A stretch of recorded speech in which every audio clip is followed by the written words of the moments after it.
Chapter 25:14. Dragon Tooth Dagger by Wuxia hadn't expected that Dragon 1 and the others would make a serious effort to kill Gold Armor General. But based on what he had just learned, it seemed that Dragon 1 and Dia Robber really intended to take on Gold Armor General. My prince, Dragon 1 and Dia Robber didn't seem to be joking. I think they're actually planning to fight Gold Armor General. Should we prepare? Should we steal the kill before they arrive? Nightmare Knight asked by Wuxia. We need to prepare, but there's no rush. Just let them go ahead if they want to. Do they really think that this dollar who came out of nowhere can truly help them defeat Gold Armor General? How naive.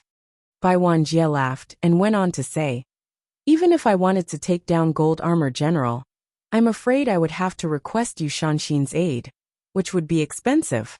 I would also need to rally every half-deified at my disposal if I was to have any hope of defeating Gold Armor General. Dragon 1 and Dia Robber are too weak. After pausing, Bai Wuxia laughed and said, let's let them go ahead. When they are beaten, we can resume the fight in their place. It will save us a lot of work. Why don't we do that? Let's find out when they are going to attack the beast. Then, we'll know when we can tune in to watch the show. Yes, I will make preparations, Nightmare Knight said as he left. In the base of the dragons and the destroyed, Dragon 1 and Dia Robber explained their plan for taking on Gold Armor General to Han Sr. With our power, we should be able to restrict the Gold Armor General for 2 to 3 seconds. During that time, we need you to use this dagger to stab the Gold Armor General's eyes. You will not have much time, and you only have one dagger. It is crucial that you get close to him during this window of opportunity and blind both of his eyes. If you fail in this task, all our efforts will have been in vain. Can you do this? Dragon 1 asked very seriously, passing a snow-white dagger to Han Sr. Why do I have to blind his eyes? Han Sun accepted the dagger and ran his fingers curiously over it. Gold Armor General's body is encased in gold armor, Dragon 1 explained. Its defense is too hard for us to penetrate. Even a top dog half-deified couldn't pierce that monster's armor, so it will be difficult to damage. The Gold Armor General's weakness is its eyes, where it lacks the protection of the gold armor. The eyes are only protected by crystals. Even so, ordinary half-deifieds cannot break them. The only way to break through the crystal that shields the eyes is if a half-deified wields the deified Dragon Tattoo Tooth Dagger, a dragon treasure. After pausing, Dragon 1 continued speaking. According to those who hunted Steel Armor General and Silver Armor General, they are deified beings, but their senses aren't too strong. They depend solely on their eyes. If its vision is destroyed, Gold Armor General won't be as dangerous as we fear. Plus, once the eyes are destroyed, we can continue attacking the wounds and kill the fiend easily. That means you have another weapon to kill him? Han Sun asked, looking at the Dragon Tattoo Tooth Dagger. The dagger was snow-white. It glistened like jade, and both sides of the dagger were engraved with the shape of an icy dragon. The engraving was beautifully detailed. While Han Sun held the dagger, he felt cold. He could feel the soul of an undying dragon roaring within the weapon. Although it wasn't one of the universe's top deified treasures, the Dragon Tattoo Tooth Dagger suited Han's Senator. Using it wouldn't require much strength, as the dagger was sharp enough to tear through space. Yes, the dagger will only be enough to injure Gold Armor General's eyes. It isn't strong enough to kill the creature. We are prepared for that. But your mission is to take out his eyes. You only need to complete this objective. Whether or not we manage to kill Gold Armor General in the end, you will receive your 1000 xenogenic genes, just for blinding the creature, Dragon 1 said. Sure. Let's do that then, Han Sun said while putting away the dagger. Ahem, Brother Dollar. You can hold on to the dagger for now. But this thing is a treasure of the dragon. You cannot take it too far away from us, Dragon 1 said with a cough. Until I kill the Gold Armor General, I'm not going anywhere, Han Sun said. Thank you for understanding, Dollar. There is something you must remember, also. You must use this dagger to strike the eyes. Skills like sword lights will not be effective on the eyes of this being, Dragon 1 said. Sure. I will keep that in mind. Han Sun nodded absently, spinning the dragon tooth dagger around his hands in intricate arcs. Han Sen didn't have to practice when it came to killing creatures. Any weapon could serve the purpose. This time, he was hunting a deified creature though. It might be weaker than outside deifieds, but he knew that was no excuse to be sloppy. He couldn't risk recklessness, and so, Han Sen knew he would have to get himself in tip-top shape. Of course, he wasn't just doing this for the 1000 king-class xenogeneic genes that were on the line. He wanted to test his mettle, and see if he could kill the deified xenogeneic to earn its beast soul. Xenogeneic treasures were great, but for the people who came from the sanctuaries, beast souls were even better. Han Sen kept his promise and didn't leave the base. He stayed there and spent each day practicing with the dragon-tooth dagger. Dragon 1 was pleased to see this. No matter how he saw it, Dollar was very respectful of the job he had signed up for. Dragon 3 approached Dragon 1 and joined him in watching Han Senator. They remained silent for a while as Han Sen practiced. Brother, do you think this Dollar will succeed? He needs to get close to the gold armor general in a short amount of time and blind him. So far, not even an extreme king half-deified has managed to do something like that. And Dollar is still king class. Brother, if you need me to, I can ask you Shanshin to help out. With him here, our chances of success would be much higher. Dragon 1 shook his head. Hiring Yu Shanshin wouldn't be that easy. Even if the extreme king sought to hire him, they would have to pay a high price. That sort of cost would be considerable to the extreme king, and we have far fewer resources. After that, Dragon 1's eyes drifted over to Han Sen, who was still practicing. His expression became strangely distant, and he said, Dollar might be the next Yu Shanshin, perhaps even stronger. Dragon 3 looked at Dragon 1 with shock. He turned back and stared at the practicing man. There was no trace of humor in Dragon 1's tone. Dragon 1 was comparing Dollar to the great Yu Shanshin, and he was even suggesting that Dollar might be stronger. That was an incredible compliment from someone like Dragon 1. Who was Yu Shanshin? He was the scariest half-deified in the universe, and it was a fact admitted by everyone. Not even the extreme king had a single half-deified on par with Yu Shanshin. Dragon 1 himself wasn't equal to Yu Shanshin. If he could say something like this with certainty, he was also admitting himself to be inferior to Dollar. It was hard to imagine the proud Dragon 1 making that sort of admission. Seeing the stunned expression on Dragon 3's face, Dragon 1 laughed. I'm just saying he might be stronger than Yu Shanshin when he levels up. He isn't that strong right now, but we cannot hire Yu Shanshin, and so we must settle for him. Chapter 25:15. Pick one fortune teller. Where will you run this time? A woman was gripping a knife in a rock-steady hand. She was holding the knife to an old man's neck. Cough, cough. What is this? Put your knife down. We are old friends. We should talk about this, the man said indignantly. If I don't keep this knife to your neck, I'm afraid you might just run away. Isha growled to the old man. Why would I? Seeing you actually makes me very happy. Why would I run? The old man forced a smile. His fingers tried to touch the knife against his neck, hoping to move it away. Stop talking crap. I have been looking for you for the longest time. You must pay the terms of our bargain, Isha said emotionlessly. The knife was still against the old man's neck. The old man dropped his hands away from the blade. You're talking about that? You should have told me sooner. I found out a long time, but because you weren't looking for me, I thought you didn't need the information anymore. The old man looked as if he had just woken up. Where is he? Isha didn't want to explain. She had been looking for this old man for so long. Finding him hadn't been easy. The old man seemed to be sad and he said, I made the calculation far too long ago. He is long gone by now.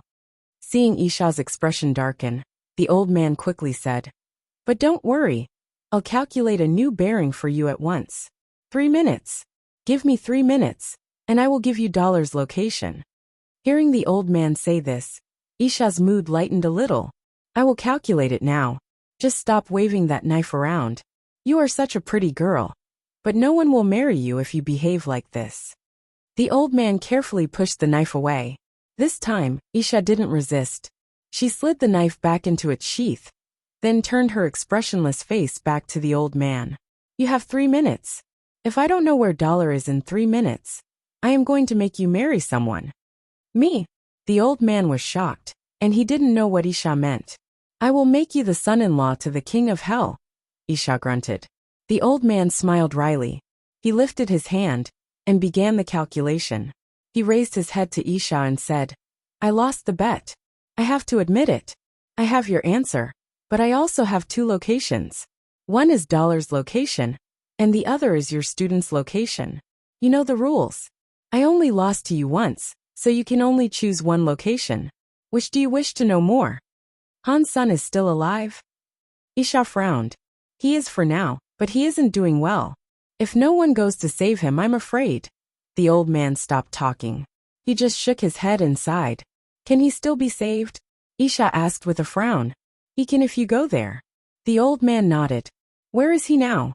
Isha asked. My lady, are Dragon 1 and Dear Robber really going to kill the gold armor general?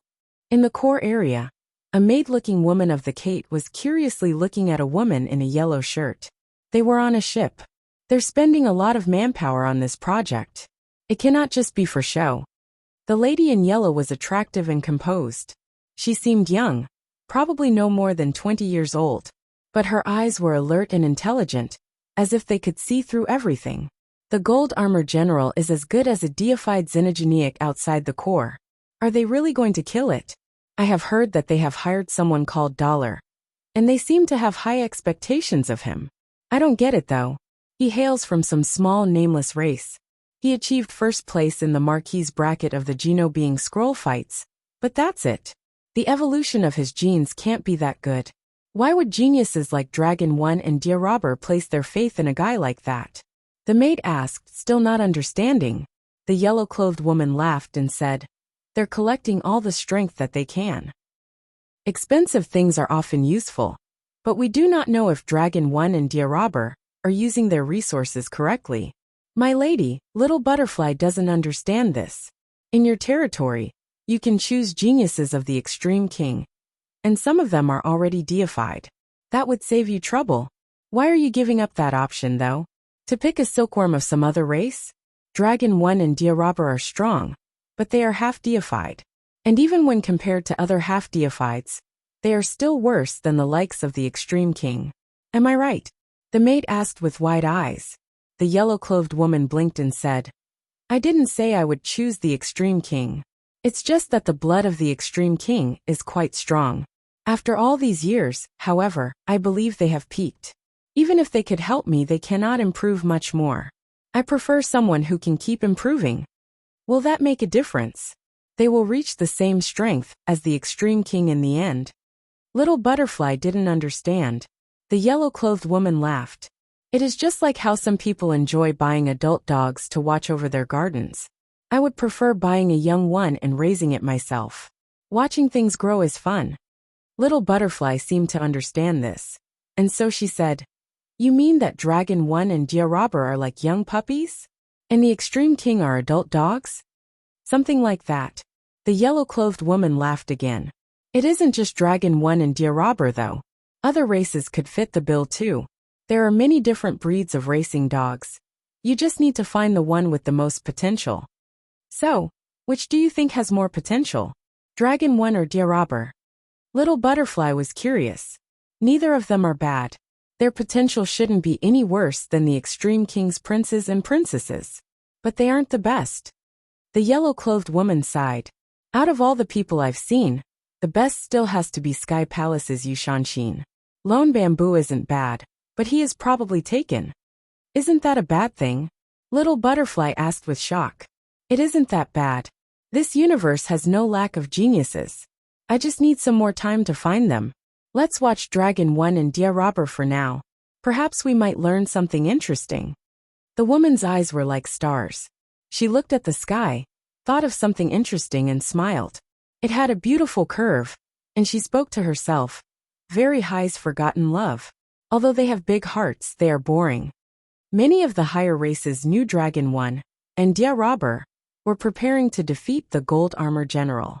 And so their every move was watched. When the time for respite was up, Hansen followed Dear Robber and Dragon 1 to the system with the gold armor general. They had 11 half-deifieds with them and 6 kings. Most of them were dragons or destroyed. There were only two different races. Although Dragon 1 and Dia Robber could enlist the help of more half-deifieds, they didn't. The success of this mission wouldn't rest on the strength of numbers. The trust and cooperation between the fighters were the most important factors. Chapter 25:16. Gold Armor General Dragon 1 and Dia Robber knew many people were watching them, but they didn't care. Killing the Gold Armor General was an incredibly ambitious goal, and it would be a cooperative effort. Keeping their preparations under wraps would be almost impossible, so they didn't bother to try. Brother Dollar, according to the plan, we will deal with the Gold Armor General. All you need to do is find the right opportunity for your attack. You need to have pinpoint accuracy. If the opportunity is squandered, there won't be a second chance. Dragon 1 reminded Han. Senator Dragon 1 wasn't trying to be annoying. This was simply a huge deal. The dragon had already paid a high price for this operation. And the 1,000 King-class xenogenic genes he was giving Han's son was not a small sum. They couldn't afford to waste so much preparation and resources. Sure. Han's son nodded. He wasn't someone who usually took on employers, but they really were paying him a lot of xenogenic genes. It wasn't difficult to give them verbal confirmation, once again, that he would do his job. He had to satisfy their anxiety. Crown Prince, Dragon 1 and Dia Robber are going now, Nightmare Knight said, as he bowed before Bai Wanjie. Let's go. Let us see how much they can accomplish. Bai Wanjie moved out to lead the members of Royal Knights towards the region that the Gold General Armor occupied. My lady, this place is very popular. There are many familiar faces around. A small ship was parked near a mountain that looked like an asteroid. Little Butterfly, the maid, looked out across the galaxy and spoke. Killing the Gold Armor General is a huge goal. It is understandable that kings and half-deifieds from all over have come to watch. Who wouldn't want to be here in case they discover so way to take advantage of the situation? The yellow-clothed woman asked in a toneless voice. Are you saying that they've come to steal the Gold Armor General from Dragon 1? Little Butterfly was shocked. Not quite, but most people are sure to have that thought in their minds, the yellow-clothed woman said. Her eyes brightened. Dragon 1 and Dia Robber entered the system. The yellow-clothed woman looked at Dragon 1 and then at Dia Robber. Then, her eyes stopped on a person wearing pitch-black armor. His face was hidden. Is that Dollar? The yellow-clothed woman asked herself. She stared at him. As the woman focused on him, he suddenly turned around and seemed to look back at her. The woman was stunned. The man in black armor had turned his head in her direction, but he didn't even pause as he continued flying forward with the others. Does he know that I was watching him? Or was that just a coincidence? The woman frowned. She had looked at Han's son with her eyes, not activating any special abilities. Even a deified creature shouldn't have been able to tell she was watching him. But it seemed like the figure in black armor had turned to meet her gaze. Whether it was on purpose or an accident was unknown. Maybe I'm overthinking this. The woman shook her head. Her body and genoarts were special. Noticing her gaze should have been impossible. Han's son had been flying forward with the others when he felt as if he was being watched. Although many people were keeping an eye on them, this particular stare felt different. That was why Han's son turned to take a look. When he looked, all he saw was a belt of asteroids. He knew the watcher was somewhere among the floating rocks, but he also knew that the stare hadn't been hostile. Because it seemed non-threatening, Han's son didn't spend much time searching. The woman watched for a while and frowned. Even with her eyesight, she couldn't tell the strength of Han's son's genes. This surprised her. This Dollar is intriguing.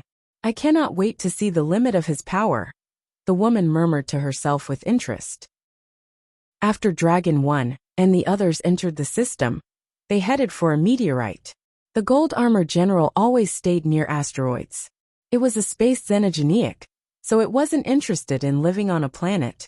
Han's son was ordered to wait near the outer edge of the asteroids. Dragon 1 and Dia Robber went deeper into the asteroid belt, where the asteroids were clustered more tightly. There were too many of the rocks for Han's son to cut accurately. But not long later, a gold sword light flashed through the asteroids, parting them. And then, Han's son saw Dragon 1 and the others retreat from the asteroid belt. Following them was a 3-meter-tall golden body. The gold body wasn't very large, but it was obscenely powerful. The gold armor made the being look like a robot. It seemed heavy and powerful, and there were many gold cogwheels and pipes across its surface. It was like a gold robot warrior. On its back was a red cape that looked as if it had been made of blood. Its hands were clutching a gold greatsword, and the blade of the sword was taller than the fiend's body. That greatsword was different from normal greatswords too. Instead of being a single piece of metal, the inner portion of the blade was filled with gold cogwheels. The outer edge of the blade was serrated like a saw. When the gold cogwheels inside the blade spun, the teeth on the edge of the blade began to rotate. It was like a giant gold chainsaw. In the center of the sword was a yellow crystal. It looked like it held the essence of lightning inside it. It was the type of lightning that struck when things were born. Looking at the gold armor general was a very weird experience. It seemed both lifelike and soulless, just like a robot. It was hard to say if it was a living thing or an actual robot. This was the first time Han's son had seen a xenogeneic as special as this. He had encountered many metallic xenogeneics before, but it was a first for him to see a xenogeneic that was half biological and half robotic. Seeing its blood cape and saw-like greatsword, he knew the enemy was very unique. The gold armor general's eyes flashed gold. Due to the fact it had a helmet, Han's son couldn't tell if the enemy had a mouth. But he didn't hear it make a sound as it swung its sword at Dragon 1. Han's son could see clearly that the creature's gold greatsword was like a saw. The sword light it unleashed spun like mad. It looked as if it could cut through the fabric of space. Wherever the sword light went, space would break and cracks would form in the nether. But when it slashed downwards, cracks spread rapidly through space until they looked like galaxies in the sky. The sword light came for Dragon 1. At the speed they were moving, Dragon 1 and his party would be unable to dodge sword lights like those. As Han's son wondered how Dragon 1 was going to block that scary sword light, a half-deified destroyed opened his area. It wrapped around Dragon 1 and the others, then disappeared. The next second, Dragon 1 and the others reappeared right next to the gold armor general. Group Galaxy Teleport. Han's son breathed in surprise. He didn't know the destroyed had geniuses like that. Chapter 25:17. Surround and kill the xenogeneic. It finally begins. Wuxia looked at the people fighting in space. His eyes gleamed with excitement. The moment Dragon 1 and the gold armor general appeared, the gold armor general's saw sword was buzzing. The sword light flashed toward them. Pang! The sword light flew right past them, cutting their bodies in half. The people who were spectating the battle felt their hearts run cold. The next second, they realized that the fighters themselves hadn't been slashed in half. The sword light had only cut through the shadows that they left behind. Dragon 1's real body had already moved. He and the others were now standing behind the gold armor general. Almost at the same time this happened, Dragon 1 and Dia Robber used their areas. A dozen areas combined to shield them from the strong gold armor general. It was like they had encased themselves in dozens of layers of crystal. The gold armor general's eyes flashed. It moved forward as it swung its gold greatsword, and the dozen hastily combined areas broke like shattered glass. Their protection couldn't stop the attacks of the gold armor general. But because Dragon 1 and the others instantly separated, the gold armor general's attack was unable to hurt everybody. The strike swept toward a few of the kings in the front. At the same time, the kings and half-deifieds in the back gathered up power. All their beams of light struck the body of the gold armor general. The gold armor general obviously didn't intend to dodge. It allowed those beams of light to strike its armor, and not even a scorch mark was left in their wake. The kings in front had no chance to dodge the creature's counterattack. They were struck by the sword light, but again, their bodies became shadows. They were teleported away by a half-deified, who was neither one of the destroyed, nor one of the dragon. This all seemed to happen slowly, but from start to finish, it took less than a second. There was a half-deified there that was well-versed in teleportation techniques, and a half-deified who was skilled in cloning. They were cooperating together, and they managed to save the kings from the gold armor general's attack. Dragon 1 and the others surrounded and attacked the gold armor general, but the monster's gold armor seemed impervious to their weapons. They were unable to break through its defense, which rendered their attacks useless. But as Han's son watched the fight from a distance, he saw that there was a strange symbol of light on the gold armor general's back. Dragon One's attacks were useless against the gold armor general, but every time he hit the gold armor general, that spell became brighter. Han's son looked closer, and he realized what that spell was for. It was a skill similar to dollars saving money. The symbol of light on the creature's back would absorb whatever power was used to attack it. Then it would transform that power into something it could use itself. A dozen elites were continuing to attack the gold armor general, and their efforts were making the spell grow brighter and brighter. But Han's son couldn't see if it was affecting the gold armor general or not. The gold armor general swung its sword, but its attackers stayed ahead of it with their teleportation and shadows. Dragon 1 and the others had yet to be killed. After a few slashes, the gold armor general seemed to be growing impatient. It stopped swinging its sword. It spun the handle of its weapon and raised it upward. The creature lifted the sword above its head. The gold greatsword's cogwheels spun, but the saw teeth on the outer edge of the sword stopped spinning. All of a sudden, countless raging sword lights were unleashed. The sword lights came out like a net of lasers, blanketing the entire sky. Everything below was sliced into pieces. Countless asteroids were reduced to rubble, and even a small planet had the misfortune of being caught in the sword lights. Dragon 1 and the others found themselves within the radius of that sword net too.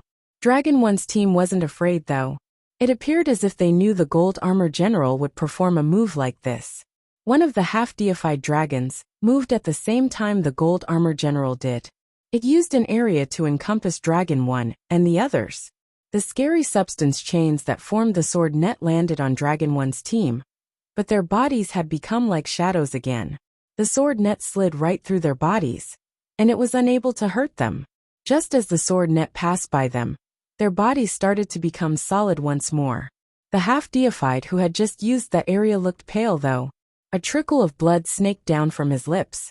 It appeared as if using an area like that brought harm upon him. Dragon 1 and the others tried to buy time, and so they attacked Gold Armor General again. The light on the back of the Gold Armor General was incredibly bright. It was like a small sun. The yellow-clothed woman had been watching all the while, and she nodded thoughtfully. I'm surprised they found people with Group Galaxy Teleport, Mirror Doppelganger, and Ghost Shadow. As long as those three powers are used in concert, they can guarantee that Dragon 1's people won't be killed by the Gold Armor General. They really did come prepared. But these three powers cost a lot of energy, so they won't last forever. The Gold Armor General doesn't look too angry yet. I think they can last 10 minutes all in all. I don't know if they will survive any longer than that. Little Butterfly didn't understand, and so she asked, even if they survive for a short time, won't this all be rather pointless if they can't kill the Gold Armor General?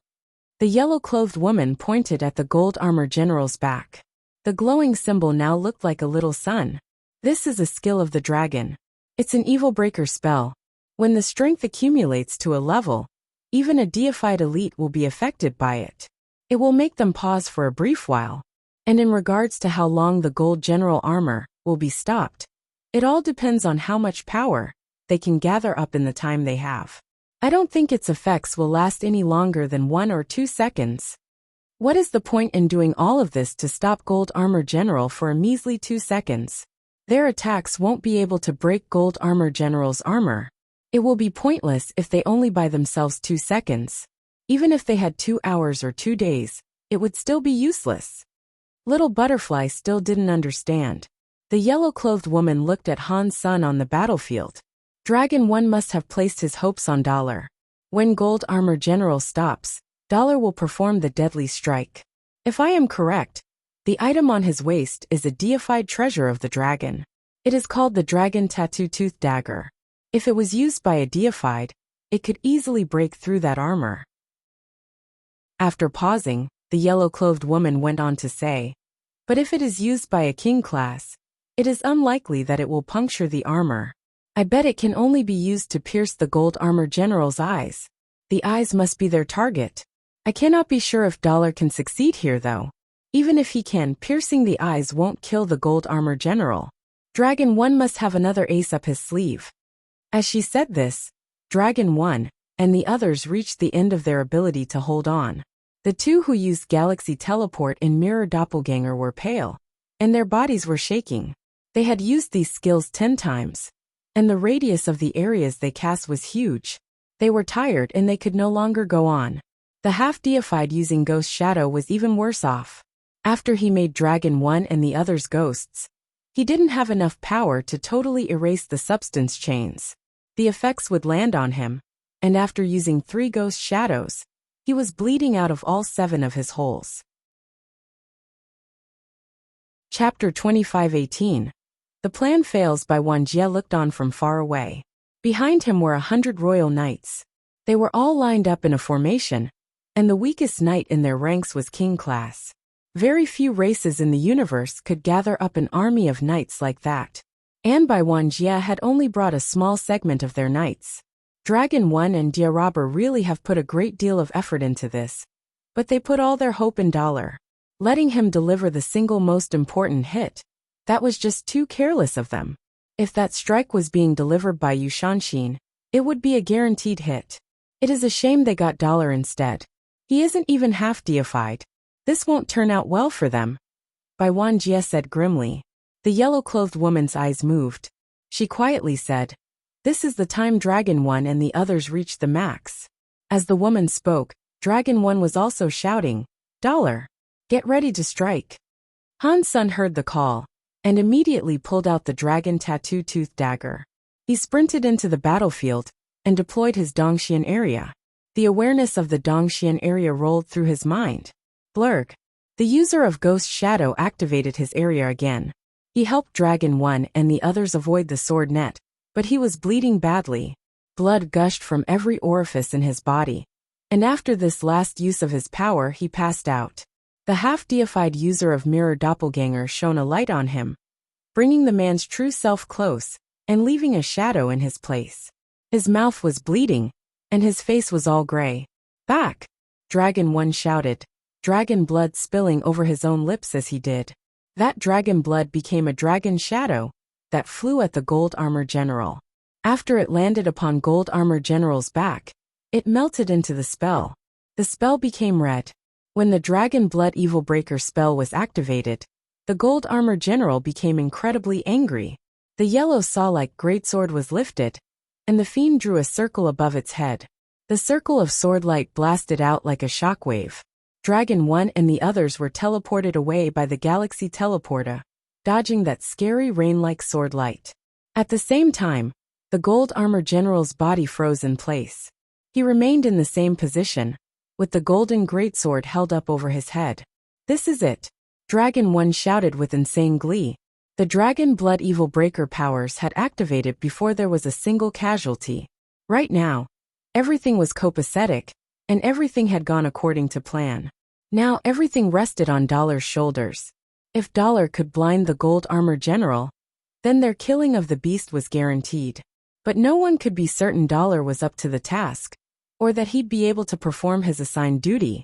After all, Han Sun didn't have much time.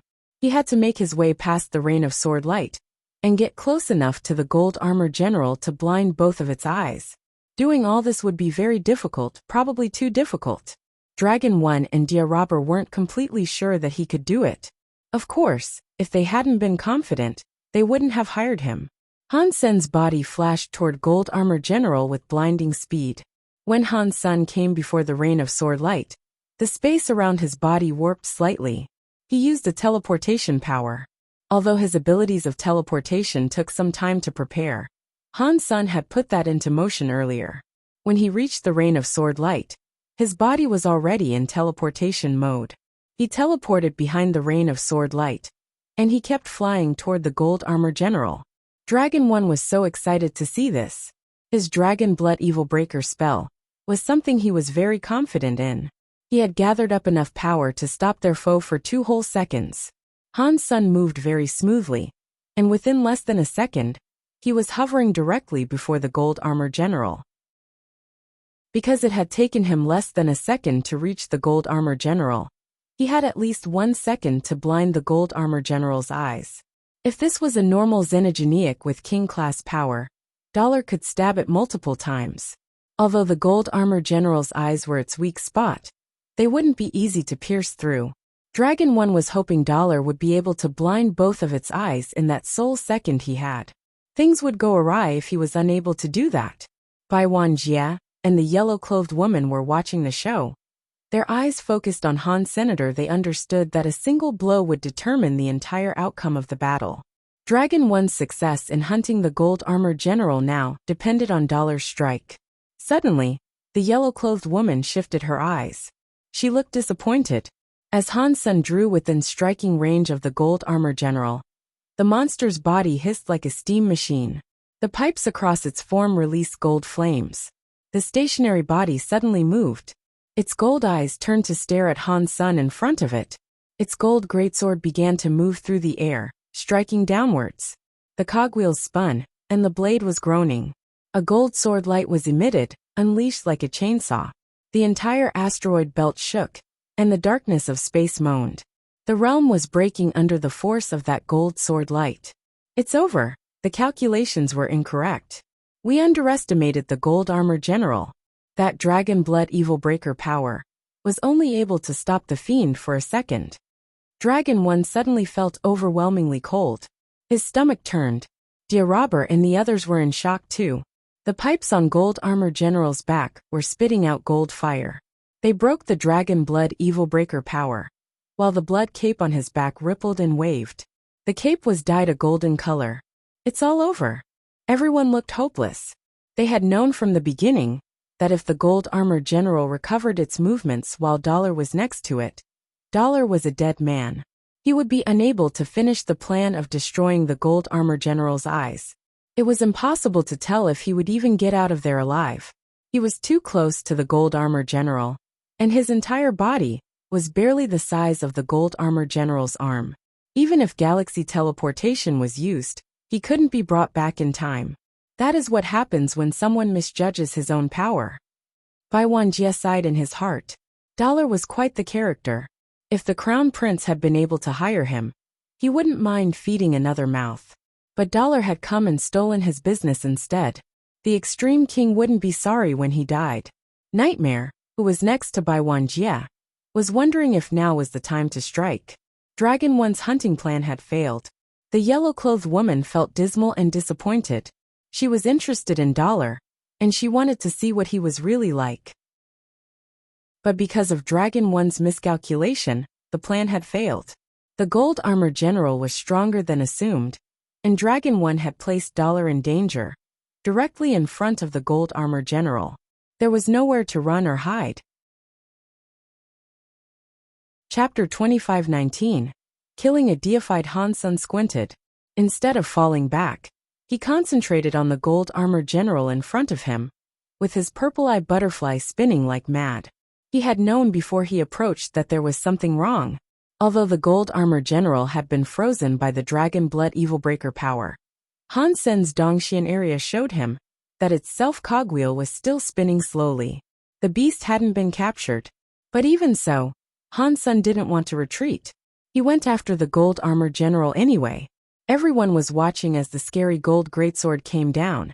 Its buzzing saw-like sword light tearing through everything there was. It instantly landed on Dollar's head. There was nowhere to run. From what they could see, even if Dollar tried to teleport away, he stood no chance of surviving that strike. Dollar's teleportation speed was too slow, anyway. But Han Sen didn't plan on dodging. A white light glowed from his eyes, and his body turned into a shadow in front of everyone. He was like a god hanging in space. The gold greatsword's power was sufficient to break a planet in two, but when it landed on him, it went right through. It was like his body didn't exist. His existence was nothing more than a shadow. Is that a shadow or a clone? People wondered in shock. But a second later, the people watching the battle became even more astounded. The gold greatsword was slashing through Dollar's body with godlike power. Dollar seemed insubstantial, but his shadow-like form was still clutching the dragon tattoo-toothed dagger. The dagger struck at the gold armor general's left eye. The dagger shone brightly. It pierced through the crystal wall shielding the eye and went right into the eyeball. Gold blood came gushing out of it. Everyone was shocked. They couldn't believe their own eyes. Impossible. If this was just a shadow or a doppelganger, it couldn't keep attacking, and it couldn't wield power like this. Wuxia was shocked as well. The woman in yellow squinted. She looked at Han Sen and whispered to herself, "It looks kind of like the Extreme King's Ghost King body, but it is different. What kind of power is this?" The two half-deifieds who used Mirror Doppelganger and Ghost Shadow were frozen. They knew that what they were seeing wasn't something similar to their powers. Otherwise, Han Sen wouldn't have been able to attack in his current form. Unless this was Dollar's real body, he wouldn't have been able to use the dragon tattoo-toothed dagger to perforate the gold armor general's eyes. If this was Dollar's real body, though, it meant that the gold armor general's power was unable to land on him. That was unbelievable. Dragon 1 was as shocked as he was delighted. His plan had failed.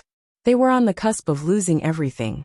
The 500 King-class xenogenic genes, and the money he had spent to hire the aid of a few other races, would have also cost his people an arm and a leg. But things had taken a drastic turn. Dollar was facing the gold armor general alone, and he had managed to pierce one of its eyes. On top of that, he was still safe. This guy is too scary. The robber looked gloomy. He stared at Dollar. The gold armor general roared in response to its injury.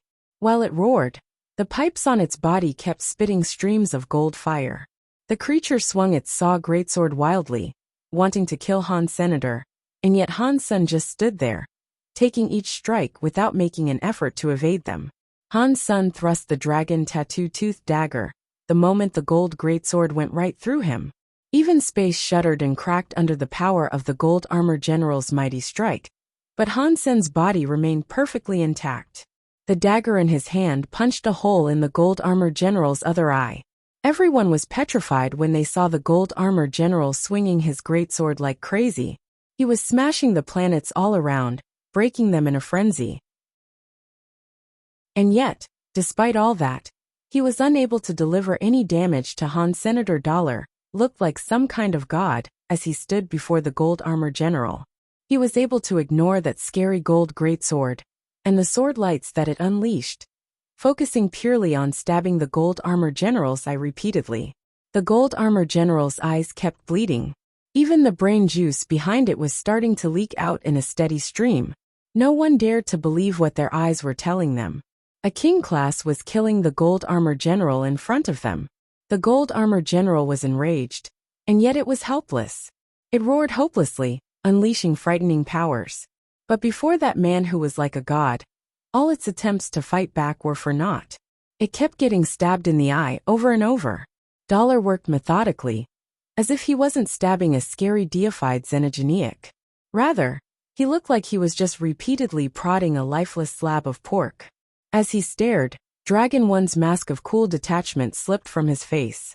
He had no idea how to react to what was happening, and it almost slipped his mind that he had to perform the final killing strike after Dollar blinded both of the gold armor general's eyes. It wasn't as if he had forgotten his role in all this. It was just that Dollar really had surprised him. If it wasn't for the fact that deified elites couldn't enter the core area, he would have easily believed that Dollar was actually an incredible elite who had simply disguised his power. It wasn't just Dragon 1 who was shocked either. Everyone stared at the battle in silent awe.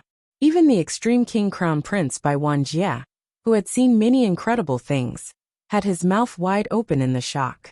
The yellow-clothed woman was astonished too. Her pink lips opened. She could barely believe that the gold armor general was being stabbed in such a fashion. Han Sen didn't have the power to destroy or kill a deified xenogeniac on his own. But with the dragon tattoo-toothed dagger, killing a deified xenogeniac would be possible. It was still a very difficult task, but this deified had a well-defined weakness. That convergence of factors gave Han Sen a very good chance of killing it. But after he stabbed it a dozen times, the gold armor general still wasn't dead yet. The presence emitted by its body had grown even fiercer. Is that enough? Han Sen turned around and asked Dragon 1. Dragon 1 was in awe, and he acted as if he had just woken up. He quickly pulled out an item and aimed it at the gold armor general. Then he shouted to Han Sen, "Quickly get out there. It is fine. Just attack." Han Sen said simply, Dragon 1 didn't hesitate. Dollar wasn't concerned about the gold armor general's attacks, so there wasn't much need to concern himself with whatever was coming next. With that thought, Dragon 1 activated the item in his hand. A dragon's roar came from his hand, then transformed into a dragon shadow that raged toward the gold armor general. It went into the ruined eye sockets of the gold armor general, which were still bleeding. Boom! When the dragon shadow came back out of the gold armor general's eyes, it did so with a scary explosion. The blood-like fire came surging out of the eyes like an erupting volcano. The scary red flames fountained into Han's Senator, but even so, they went right through Han's Senator. They couldn't affect him. The gold armor general had taken their attack, and under its force, its head was reduced to little more than mud. But it still shook and moaned. Even that attack wasn't enough to kill it. Han's son swung his dagger to end the last of its life force. The fire of their enemy's life was extinguished. Chapter 2520. Wanner wakes up deified Xenogeniac hunted. Gold Robot General. Xenogeniac gene found. Obtained Gold Robot General Beast Soul. Han's son was thrilled. I got its beast soul. Am I on a lucky streak to keep receiving their beast souls these days? When the Gold Robot General fell, its gold greatsword dropped from its loosened grip too. Dragon 1 and the others were all ecstatic. After seeing this, they all ran up to Han's Senator. Wuxia watched Han's son from afar, with his face cycling through a variety of different emotions. The members of his royal knights were all frozen, and none of them could speak. The results of the battle were far too surprising.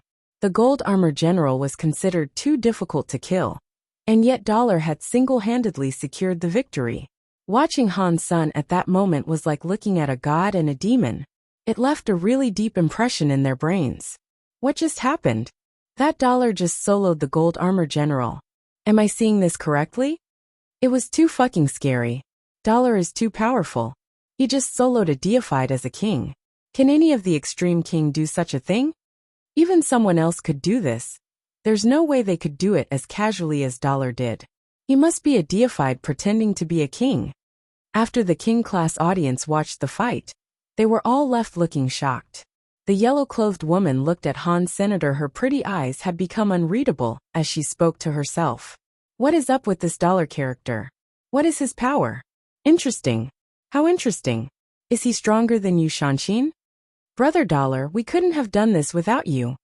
Dragon 1 was so shocked and happy, he wasn't quite sure what to say. If not for Dollar, the dragons would surely have lost everything. Dollar had managed to pull them out of the fire and secure victory for them all by himself. At that moment, Dragon 1 was only thinking that the 1,000 Xenogeniac genes he owed were well worth it. When can you pay me the second batch of 500 Xenogeniac genes? Han's son asked, looking at Dragon 1. After fulfilling the work he was tasked to perform, he required his payment. Tomorrow. No, give us half an hour. We will deliver them right away. Dragon 1 had come to kill a deified Xenogeniac. He couldn't have brought them with him. He immediately told his dragon subordinates to retrieve the Xenogeniac genes that the man was owed. Brother Dollar, are you interested in striking another deal? Dia Robber approached, lowering his voice as he spoke to Han's Senator. Han's son shook his head. I have things to do. I don't have time. Dia Robber felt so annoyed. The reason why he let Dragon 1 ask Dollar first was that he himself wasn't confident in Dollar's abilities. He wanted to see how strong Dollar was before deciding to hire him. But God knew Dollar was insanely strong. After all, he had practically killed the gold armor general all alone. Now that Dia Robber wanted to hire him, and was unsure if he could, he was really regretting his previous hesitation. If you have the time, Brother Dollar, we can discuss payment, Dia Robber said hopefully, praying he would still have a chance to hire Dollar. Sure. I will contact you sometime down the line, Han's son said. Han's son handed the dragon tattoo tooth dagger back to Dragon 1. The dragons quickly brought the other 500 Xenogeniac genes over. Han's son took the Xenogeniac genes back to the core area hall. Then, he placed them all inside Destiny's Tower. With 1,000 Xenogeniac genes, I can max out one king area at least. Han Sun observed the mountain of King Xenogeneic genes he had piled inside his Destiny's Tower. It gave him a warm and comforting feeling. He sighed and said, "It is nice to always have a little in the bank." Seeing so many Xenogeneic genes all in one place was enough to make Han Sun start drooling. Then he suddenly heard Wanner make some moaning sounds on a lower floor. When he went to see her, he saw her eyelids flicker. It looked as if she was going to wake up. Han Sun was shocked. He went back to the White Whale and brought Wanner out of Destiny's Tower. Earlier, Han Sun had used his super god spirit to kill the gold robot general. He felt that Wanner's effect on him was weaker now. Her power was no longer canceling his super god spirit straight away. Han Sun thought that was weird. Originally, he only wanted to use his super god spirit body to blind the gold robot general's eyes. He hadn't known it would last so long and enable him to do as much as he had. Now, it seemed as if Wanner waking up was in some way related to what had happened. Wanner lay on the bed as her eyes slowly opened. When she saw that Han Sun was there, she suddenly jumped forward. She wrapped her arms around his neck and curled against his chest like a cat. She closed her eyes and gleefully said, "Big brother." Han Sun didn't know what to do, and he pushed her back a bit. He had yet to learn why Wanner was so insistent about calling him Big Brother. He thought that having her as a sister was something he would probably remember. Ahem ahem. Wanner, do you remember your big brother? As he said that, even Han Sun thought his choice of words was a bit strange. Of course I recognize my big brother. Wanner leaned toward Han Senator. She closed her eyes as if she was dreaming and said, "I don't ever want to be apart from you. I want to be with my big brother forever." Good Wanner, your big brother wants to be with you forever too. Han Sun patted Wanner on the back like she was a child. And then he asked, "Do you remember my name?" Of course I remember. How could I forget my big brother's name? I would never forget my big brother's name. Wanner rubbed her face against Han Sun's chest in another feline motion. Then, what is my name? Han Sun asked in a rush. Wanner raised her head. She looked at Han Sun with confusion and said, "Has Big Brother forgotten his name?" Of course I remember my name. I'm testing you. Han Sun felt as if he was some kindergarten teacher. Upon hearing Han Sun say this, Wanner's face started to become red. It was so pretty, and she looked like a piece of crystal that was about to cry. Big Brother doesn't believe me? Of course I believe you, Wanner. I am just kidding with you. Han Sun felt his resolve soften, and so he opted to try and comfort her. Wanner laughed. She placed her cheek against Han Sun's chest, closed her eyes and said, "I want to be with you like I was before. I want to just chat and travel with you all around the universe. But Wanner feels so tired. I want to sleep a lot." Han Sun really wanted to know the name of Wanner's big brother, but he didn't know how to ask. He was in a rush about it too. Han Sun felt as if dealing with Wanner might be harder than dealing with a deified Xenogeneic. Dealing with a deified Xenogeneic might at least give him a chance, but facing Wanner, he couldn't even use his full strength. It would be like punching cotton. "Big brother, can we not go back to Sacred? Just the two of us together forever." "Together forever," Wanner mumbled dreamily, and her voice became quieter and quieter. Han Sun froze. Is she really from Sacred? If she is, then who is her big brother? Is it someone else from Sacred? Chapter 25-21. Armored Beast. Han Sun still wanted to ask Wanner about a few things, but it really did appear that she had just fallen asleep again. She looked exhausted, but happiness still glowed from her face. She lay against Han Sun's chest, curled up in a merry little ball. She was like a helpless kitten. Han Sun tried to wake her up, but there was no reaction. She must have been a very deep sleeper. Han Sun continued to hold Wanner though. He didn't set her down on the bed.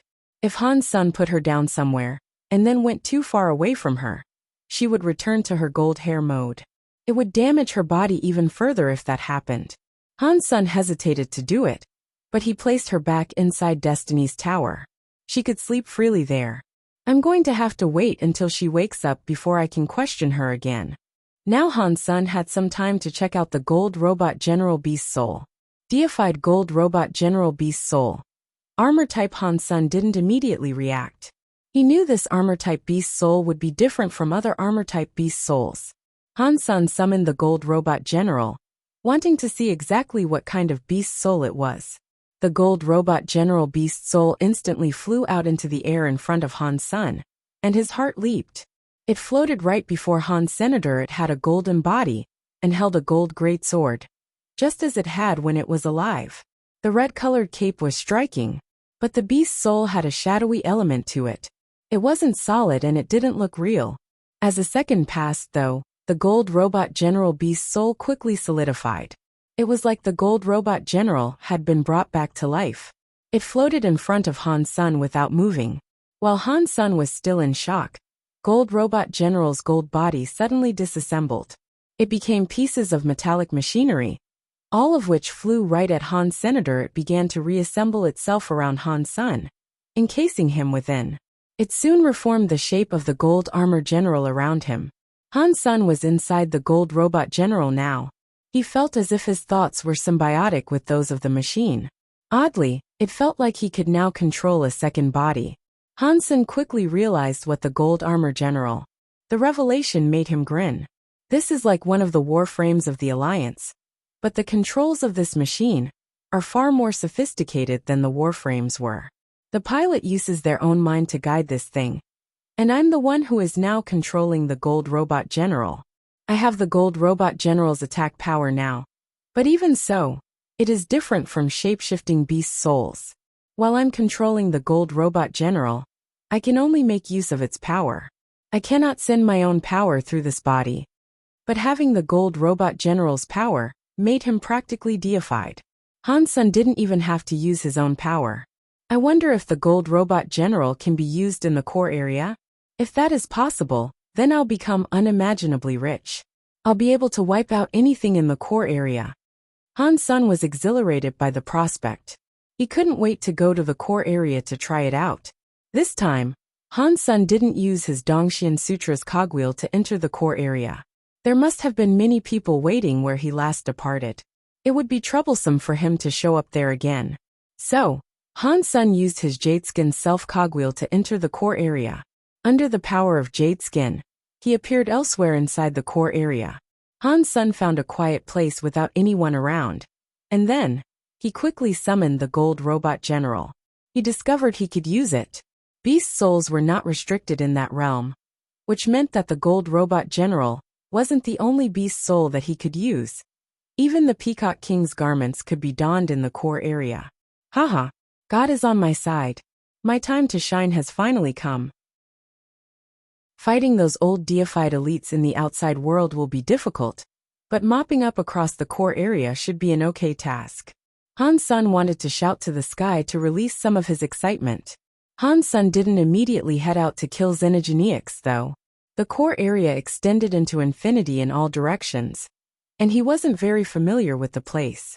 He didn't even know where to find deified Xenogeneics there.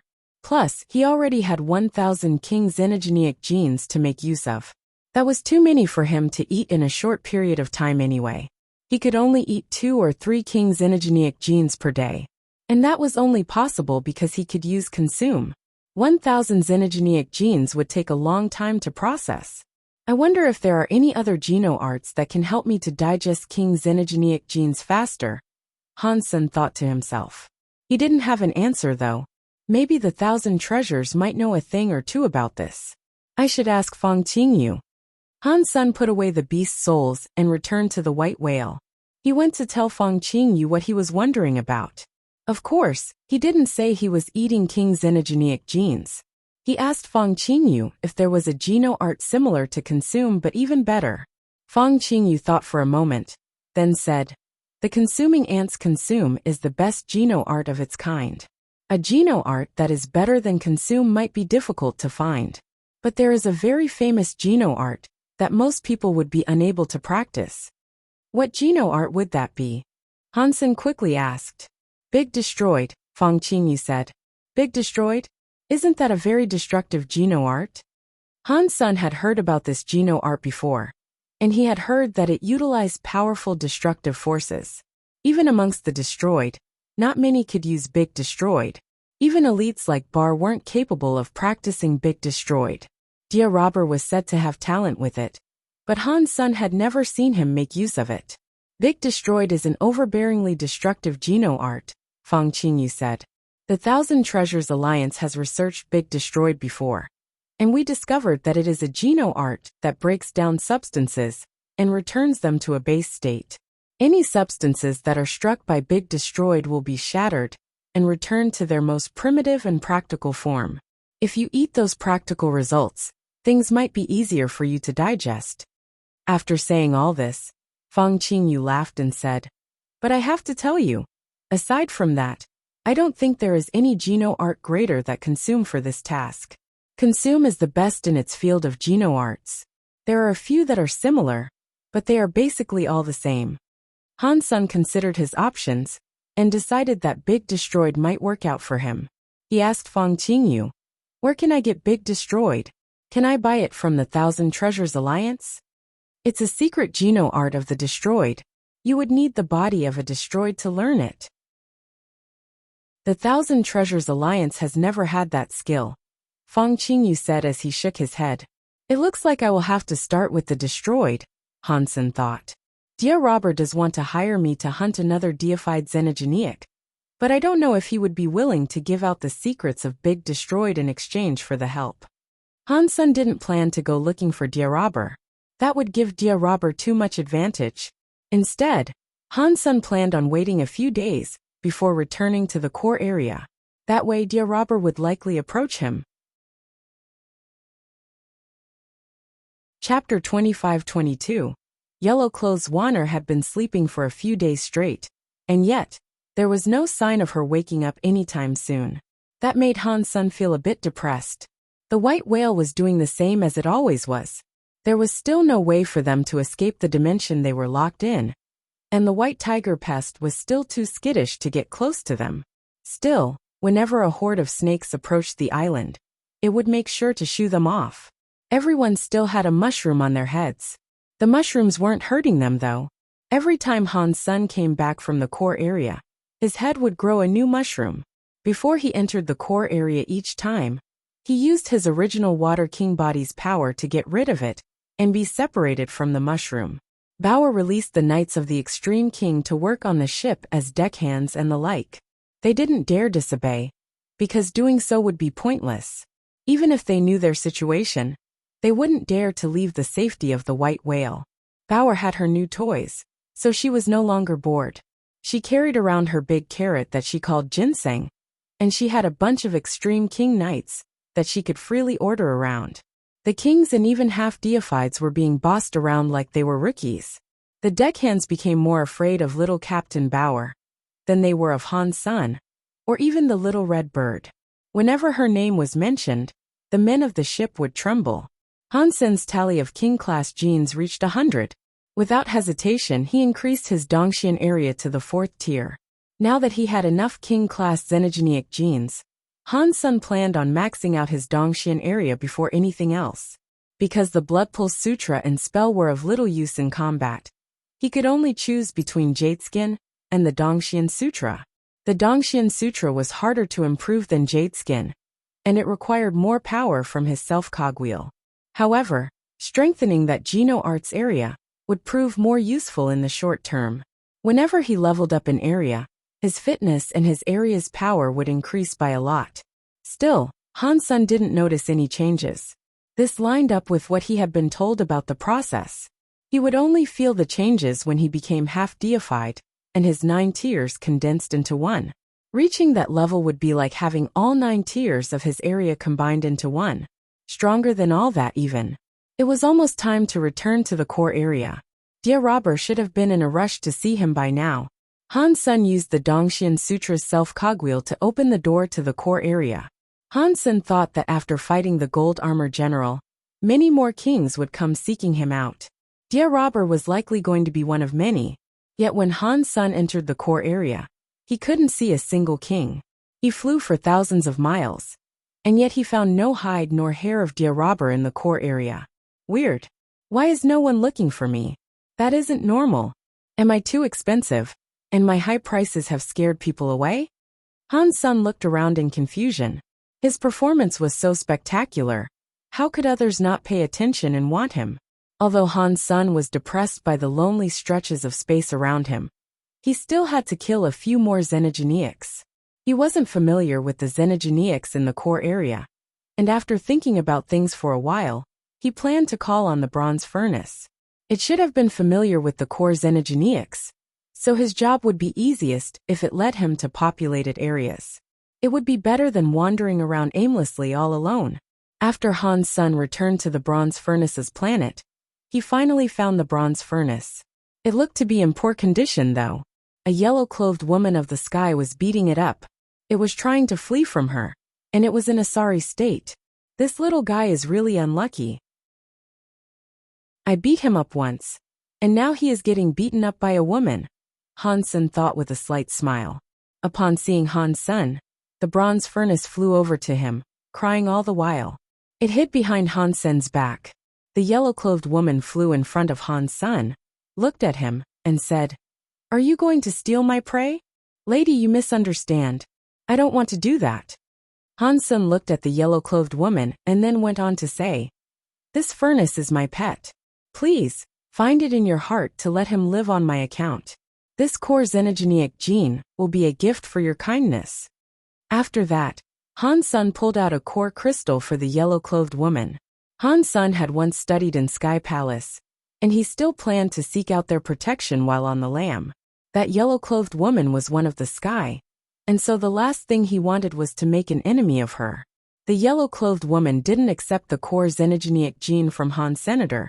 She just looked at him and said, "I need this core furnace's material to make a treasure. No other xenogeniac gene can replace it. Lady, must you really kill it? Is there no other way?" Han Sun asked patiently. "There is another way, but it would be annoying," the yellow-clothed woman said. "That is good. As long as there is another way, we're all set. Just tell me what it is, and I will do my best to fulfill your wishes." Han Sun laughed. The yellow-clothed woman pointed at the bronze furnace and said, "You aren't helping me. You are just saving his life." "Right. I was wrong. In that case, tell me what to do to save its life." Han Sun was still giving her that carefree smile. "You don't look like a bad person. If you can hunt a core bronze tripod with me, then I'll let the bronze furnace go," the yellow-clothed woman said. "That is no problem. Do you know where the core bronze tripod can be found?" Han Sun asked. The yellow-clothed woman looked at Han Sun and said, "Core bronze tripods aren't difficult to locate, but they are half-deified xenogeniacs. Can you kill one? Don't just go there and get yourself killed." "I don't think highly of my strength, but I do think I can kill a core bronze tripod. Plus, you will be helping me too, right?" Han Sun asked. "In that case, let's go." The yellow-clothed woman said that, and then flew off in another direction. "My lady, might I ask your name?" Han Sun signaled the bronze furnace to follow them, and headed after the woman. The bronze furnace was terrified of her, and it wouldn't dare stay close. It just hid behind Han Sr. "I don't know your name either," the yellow-clothed woman said. "My name is Dollar," Han Sun told her. "That doesn't sound like a name. It sounds more like a title," the yellow-clothed woman said. "All names are just titles, aren't they?" Han Sun said. "In that case, you can just call me Yellow Clothes. It is just a title anyway," the yellow-clothed woman said. "Lady Clothes, are you a student at Sky Palace?" Han Sun didn't tell her his true name. There was no reason for them to be on a first-name basis, so he picked a name that was easier to pronounce. The yellow-clothed woman smiled and said, "What? I've never heard your name before, and you are asking about me?" Han Sun thought the woman's temper was strange, and that getting along with her would be difficult. Yellow Clothes went on to say, "The core bronze tripod that we're hunting is different. Normal half-deifieds cannot defeat it. You can die within the blink of an eye. Let me see what sort of geno art and area you are good with. I don't want you to die and blame it on me." Chapter 25-23. Listening Sword. Han Sun looked at her for a minute. She was spoiled and a touch crazy, but he didn't want to do as she said. Still, he was not mad. He laughed casually and said, "I have learned all kinds of different geno arts. I'm not a master with them, but I have sufficient skill to use each." The term sufficient means different things to different people. Are you sure you have learned these Geno arts sufficiently? Yellow Clothes asked seriously. Her face was solemn. I suppose so. Hansen didn't know what was wrong with Yellow Clothes. She was talking like they were competing, and they had to find out which of the two was stronger. Okay. In that case, I will test you with the most basic sword skill. Do you know Listening Sword? Yellow Clothes asked coldly. What is Listening Sword? Han-sun had never heard of the skill. Yellow Clothes didn't laugh at Han-sun for his ignorance. She simply explained, a sword is like a person. A person is like a sound. We can see a person, but until we speak with them, they cannot truly become a friend. You only need a voice to communicate. In that way, we do not learn who people truly are by their appearance. Swords are this way too. If you just look at its appearance, you cannot understand what is inside the sword. You need to listen to the sword to truly understand the blade. Only then can you understand it. This was the first time Han-sun had heard of this. He thought it was a very interesting concept, and so he asked, people talk but swords don't. How can you hear the voice of a sword? The sounds of instruments are not a language. So how can people listen to music and still understand what emotions it conveys and what it means? Although a sword does not speak, when you use a sword to make a sound, you are hearing the voice of the sword. If you know a sword really well, even if you cannot see the sword, you can know what sword it is by the sound it makes, Yellow Clothes said. Han-sun didn't believe what she was saying. He looked at Yellow Clothes and said, that means I can pull out a sword and randomly swing it. And by that, Lady Clothes will know which sword I wield? Of course, Yellow Clothes answered. She did so with absolute certainty. Great. I have a sword, and I would like you to unveil my sword, Han-sun said. Sure. Yellow Clothes turned around and closed her eyes. She said to Han-sun, you can swing your sword for me. Han-sun's heart jumped. Using his body to block her line of sight in case she peeked, he whipped out his toxic umbrella mushroom beast soul. The toxic umbrella mushroom was a weapon beast soul. But it was not a sword. It was an umbrella. When it was folded, it was 3 feet long and could be used as a sword. Han-sun held the toxic umbrella and waved it around with a couple of sword skills. He kept using the Dongxian area to scan Yellow Clothes, in case she was using some sort of Geno art to see the umbrella. Han-sun was too suspicious though. Yellow Clothes wasn't using any Geno arts to watch him. She was merely listening to Han-sun wave his sword around. Han-sun had only swung his sword twice before Yellow Clothes said, that's plenty. Han-sun put the toxic umbrella away. He looked at Yellow Clothes and said, please tell me what my sword sounded like. This sword is bad, Yellow Clothes coldly said. Why is it bad? Han-sun asked. If you're using an umbrella as a sword, you should focus on thrusting and sweeping. Your sword skills were just you slashing, Yellow Clothes said succinctly. Han-sun wasn't surprised. Identifying an item by the sounds it made wasn't difficult. Han-sun could do it too. Many kings could do it, so it was nothing special. Yellow Clothes seemed to understand what Han-sun was thinking, and she said, your umbrella sounds very bitter. If I am hearing this correctly, it is likely a toxic umbrella. Its sounds are very pure and concentrated. It is likely a king-class weapon. You can distinguish its sounds to that level. Han-sun was shocked. Even if someone looked at the umbrella, there should have been no way for them to know that it was toxic. Plus, he was the only person in the Geno universe who used a toxic umbrella beast soul. There should have been no way for Yellow Clothes to know what it was. How could she know the toxic umbrella was toxic? Han-sun was confused by this. Everything has its reason for being. I can hear swords, and I can hear umbrellas. One skill can be like 1,000 skills. There is nothing that can escape my hearing. Yellow Clothes spoke naturally, as if it was a universal truth. Yellow Clothes did sound a bit too boastful though. Not even a high-race alpha would claim to know everything. Yellow Clothes had said this casually, as if it was no big deal. Han-sun was thinking, if this woman is this cocky despite being only king class, she must be someone important to the sky. Why did I not see her when I was in Sky Palace? Yellow Clothes could see what Han-sun was thinking, and so she fixed her hair and told him, if you don't believe me, you can use a Geno art. Without seeing it, I will tell you about it and its element. Interesting. I want to see this very magical listening skill. Han-sun laughed. Yes, please. Yellow Clothes smiled. She had tried so hard to get close to Han-sun and speak to him, because she wished to get to know him better. But the best way to get to know him was to see how he practiced his Geno arts. The theory of listening to sounds was just an excuse that Yellow Clothes had given so she wouldn't have to explain her real ability. Yellow Clothes had practiced a secret skill of the very high. It was called very high sense, and it could feel anything. It wasn't just about hearing. Even if she blocked all 7 of her senses, she could still picture everything around her clearly in her mind. Her ability to hear and feel would not be impaired. Han-sun didn't believe what he was being told, though. He paused for a bit, and then turned his hands into stone. It was the petrified skill he had learned from Left Crazy. Han-sun was thinking, this petrified skill makes no sound. I don't think she will be able to hear anything. He only petrified his hands so his arms could still be used. He used his arms to swing his fists. Then he asked Yellow Clothes, who had turned around, can you tell what sort of Geno art this is? Yellow Clothes used her very high sense to feel every single moment of Han-sun's movements. She did not turn around, but seeing it behind her she said, your fists sound very heavy and clumsy. It feels rather natural.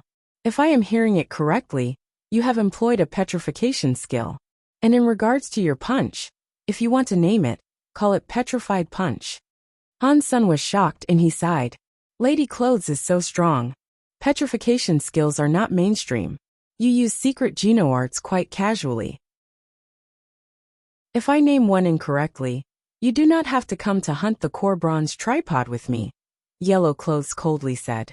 She wanted to engage Han-sun's curiosity, so that Han-sun would use the Geno arts he was good at. That way, she could find out just who Han-sun really was.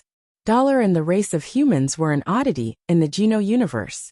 No one knew where he was from. Chapter 25-24. You lose in that case. I will give it a shot. Han-sun had passed his years of always wanting to win. He wasn't fond of Yellow Clothes' personality at all. If he didn't have to hunt a core bronze tripod alongside her, that was more than fine with him. I can use whatever Geno art I desire? Han-sun asked for confirmation. Yes, you can use any Geno art you want. Yellow Clothes answered with complete certainty. As she turned away from Han-senator, she closed her eyes. Okay, I am going to start now. Han-sun smiled. Please, Yellow Clothes said. But after she spoke, she didn't hear Han-sun make a move.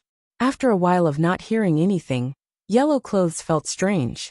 She then heard Han-sun say, Alright, please guess what kind of Geno art I used, lady. Yellow Clothes smiled coldly. She turned around, looked at Han-sun, and said, You didn't move. I guess that can be considered a Geno art too. She was pretty sure Han-sun hadn't moved or used a Geno art. Han-sun smiled. I think you have guessed incorrectly this time. According to the terms of our deal, I can leave now, right? I'm never wrong. Yellow Clothes was very sure of that. The very high sense could sense everything. She could even sense the sneaky skills of some deified elites. Han-sun was just king class, so she was confident she would be able to feel anything that he did. You say that you can't be wrong, but you won't tell me what Geno art I used. You are being rather obstinate, Han-sun said in annoyance. You didn't use a Geno art and you didn't move, Yellow Clothes said to Han-sun while looking at him. Her tone was held high by sheer confidence. I did move, and I did use a Geno art. It isn't my problem if you are unable to guess what I used. Han-sun spread out both of his hands. Yellow Clothes peered at Han-sun without speaking. After a while, she looked disappointed and she said, In that case, you can go. I lose. Thank you very much for the convenience, Han-sun said. He took the bronze furnace with him and departed without another word. Seeing Han-sun leave, Yellow Clothes looked let down. She spoke to herself. Playing tricks over such a small matter? It doesn't matter how talented he thinks he is. He didn't notice what he missed by playing this trick. Yellow Clothes was certain her feelings hadn't been wrong. Han-sun hadn't moved or used a Geno art. He was a complete con man. He had made such a bad impression that Yellow Clothes no longer wanted to deal with him. Every member of the Very High was allowed to select a silkworm to grow. They had to choose carefully, and go for the best of the best. Dollar had powerful talents, but his behavior had disappointed Yellow Clothes. She didn't want to argue with him any further. He has talent, but his personality and heart are terrible. What a shame. Putting the whole matter out of her mind, Yellow Clothes also turned to leave. Seeing Yellow Clothes return, Little Butterfly immediately came running out. She asked Yellow Clothes with proper surprise, "My lady, you let Dollar go that fast?" Yellow Clothes had spent a lot of effort to get all the others that were waiting for Han Sun to leave. That was why she had been able to encounter Dollar alone. But right after she met Dollar, Yellow Clothes had hastily returned. Little Butterfly was surprised by this. She thought she would be gone at least 3 or 4 days before she came back. "He is not the silkworm I require," Yellow Clothes grumbled. "Why don't you take one more look? Dollar is very strong. He was able to take down the gold armor general by himself. I don't think even you Shanshin could do that. It would be a shame to let this opportunity go by." Little Butterfly tried to convince her. Yellow Clothes poured a cup of tea, took a sip and said, "His talent and power are strong, but the Geno universe is home to many geniuses like that. They just can't reach that perfect threshold. Plus, Dollar has a major flaw." "What kind of flaw would that be?" Little Butterfly asked with curiosity. "His personality is bad. I don't like how his mind works," Yellow Clothes said while putting down her teacup. "No way. How long has it been? And you can already tell his personality is poor." Little Butterfly looked at her in disbelief. Yellow Clothes told her what happened with Han Sun. And then Little Butterfly nodded and said, "My lady's very high sense is never incorrect. And that means Dollar's personality isn't that good. How dare he lie right before you? With a personality like that, he really cannot be your silkworm. But he does have talent and power. He is strong. It doesn't matter. A person like that won't be able to achieve the final step. Likir's silkworm must be the silkworm that can become a butterfly. There cannot be any flaws," Likir said in a hard voice. "That Dollar, why would he try to play a trick on you? If he knew that little trick had cost him so much, he would probably cry himself to death." Little Butterfly sighed. "Most people are stupid that way. Few can truly rise above the rest. You can't hold it against him. If everyone could be perfect, then that final step would not be so difficult," Likir said casually. She didn't seem too affected. "You are right. But I do think your standards are too high. All the other princes have selected a silkworm, and only you are left. You have visited many geniuses that you do not like. What kind of person will you consider acceptable?" Little Butterfly was worried about Likir. Likir wasn't in a rush though. "I would rather lack one than pick the wrong one. If I cannot find a suitable silkworm, I would rather go without." "How can that happen? If you don't choose, then you will lose your opportunity to become a leader." Little Butterfly was even more worried upon hearing that. "I was just complaining. I didn't actually mean it. I need to choose someone. Otherwise, things will be too easy for the other princes.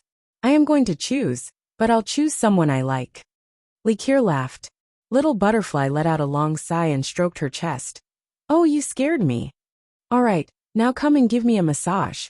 I have just moved a little, and already my shoulders feel bad." Likir had another sip of tea. Little Butterfly went behind Likir. She reached out to begin massaging Likir, but her hands stopped still in the air.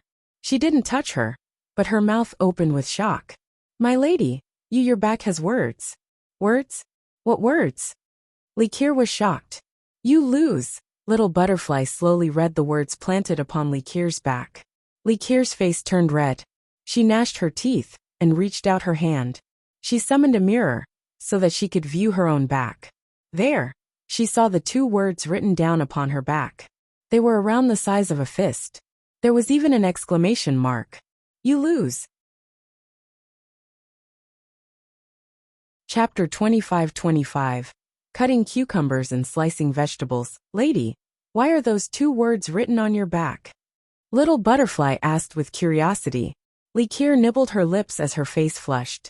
After a while, she released a burst of laughter, then suddenly grew strangely serious. "Dollar is good. He can mask his actions from my very high sense." Little Butterfly's eyes widened in disbelief. She had to ask, How was it possible for Dollar to write these words without you having a clue that he had? Little Butterfly couldn't believe this was possible. Likir had the very high sense. She was like a god that could feel anything. How could someone write words on her own back, while she was oblivious to it? I haven't been king for long. My very high sense has yet to be perfected. It isn't strange that I might miss something occasionally, but not just anyone could do something so bold. Dollar made sure that I felt absolutely nothing, so whatever talent he used must have been quite strong. I clearly underestimated him. Likir's beautiful eyes flashed strangely. My lady, if Dollar is that strong, do you want him to be your silkworm? Little Butterfly blinked. I don't know him well enough yet. I cannot select him simply based on this showing of power. Plus, I cannot find him. Even if I wanted him to be my silkworm, how am I supposed to get in touch with him? Likir blinked. Han Sun hadn't known what Likir was thinking, but he clearly wasn't interested in her. The reason Han Sun had been able to write words on her back without her knowledge was because he had used his Dongxian Sutra. He locked down all the universal cogwheels around them, allowing himself to move without being noticed. So Likir was unable to feel anything. As far as the universal cogwheels were concerned, it was like nothing had happened. She wouldn't realize Han Sun had taken the time to write something down on her back. When it came to the powers of sense, the Dongxian Sutra wasn't any inferior to the very high sense. Likir didn't know what the Dongxian Sutra was, and so that was the reason she lost the contest. Had she known about the Geno art, she wouldn't have lost in such a terrible fashion. The bronze furnace kept making crying noises as it led the way. The fires of the creature rose and fell. 100 swords were poking out from inside it. All of them were of different sizes. It appeared as if it had spent a lot of time slaying core xenogeneics and taking their xenogeneic genes to produce swords. Where are you taking me? Han Sun asked the bronze furnace. He had asked the bronze furnace to find deified xenogeneics. It had been leading him for half a day, but they had yet to find a single shadow lurking nearby. As they traveled, the space around them was getting quieter and quieter. There were not even planets or asteroids around. Choo-choo, the furnace shot out some flames. They hovered in the sky to form the words, Steel Castle. What is that place? Han Sun asked. Deified xenogeneic, the bronze smithy said by producing more of those fire words. The intelligence of xenogeneics was quite limited. They were never that good at expressing themselves. Han Sun couldn't ask much, but it was fine as long as they were going someplace with deified xenogeneics. He wasn't going to be scared of any power he faced. He followed the bronze furnace in flight. After flying for a few days, they saw a castle hanging in space. The castle seemed to have been made of metal, and it had been constructed using cogwheels and machinery. 2 giant exhaust pipes came out of it. The cogwheels spun, and fire billowed out of it continually. Han Sun could even hear the sound of a generator within, and it hummed melodically. That giant thing was like a huge steel monster. It floated in the air, and that entire trip, Han Sun hadn't encountered a single xenogeneic. That had seemed quite abnormal to Han Sr. The closer they got to the castle-like machine, the weirder it looked. The giant steel cogwheels spun, and there were clanging sounds like a blacksmith working in a smithy. Fire came pouring out of the machine. It was like some sort of factory. The xenogeneics of the core area are so weird. This steel castle can't be a xenogeneic, can it? Han Sun was shocked. As Han Sun was thinking about this, he suddenly saw the steel monster rumble forward like a bulldozer. Flames roared out of its twin exhaust pipes. The running generator seemed to rev up, and the rhythmic banging noises became one sustained sound. The cogwheels of various sizes spun like mad all along its robot arms. The next second, the steel door of the castle opened. Fire came bursting out as if it was a big furnace. From within the steel castle, a 10-meter-tall steel robot appeared. The xenogeneic looked very strong as it strode out. The robot xenogeneic looked very ramshackle. It couldn't compare with the modern AI robots that Han Sun was familiar with. Its design was more reminiscent of the armor of knights in ancient Europe. As the castle door opened and belched out more angry fire, more steel robots queued out of the castle. It was like a production line of toys. Han Sun stared at the emerging robots in shock. He opened his eyes wide and said, King-class core xenogeneics? This steel monster castle can make king core xenogeneics? Encountering a bunch of king-class xenogeneics wouldn't surprise Han Sun. But finding a monster that could produce them with ease? Han Sun hadn't seen anything like that before. Within a second, the steel robots that had emerged from the castle assembled into separate regiments. Then they all marched on Han. Senator Han Sun wanted to try out the power of his gold robot general. When he summoned it, the gold armored general appeared around him. Han Sun used his mind to control the gold robot the same way he controlled his own body. He lifted the saw-like gold greatsword. The cogwheels on the blade whirled, and the saw blade spun too. It was like a giant chainsaw. Catcha! Han Sun swung the sword, and the chainsaw sword light cut the robots in half.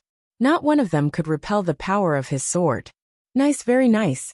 This is a good fight. Han Sun cackled in excitement. He kept swinging his blade, cutting through the robots like he was slicing vegetables. He managed to kill an entire group of those steel robots. Xenogeneic King hunted, steel armor. Xenogeneic gene found. Han Sun heard the announcement play repeatedly, but there was no mention of a beast soul. Are these really king-class xenogeneics? Do they simply live in the castle, or are they made there? Han Sun looked at the weird steel castle and sank into thought. The first group of steel armors had been slain. The castle monster looked angry.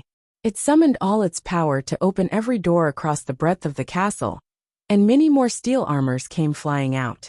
There had to be at least 100, and even more were on the way.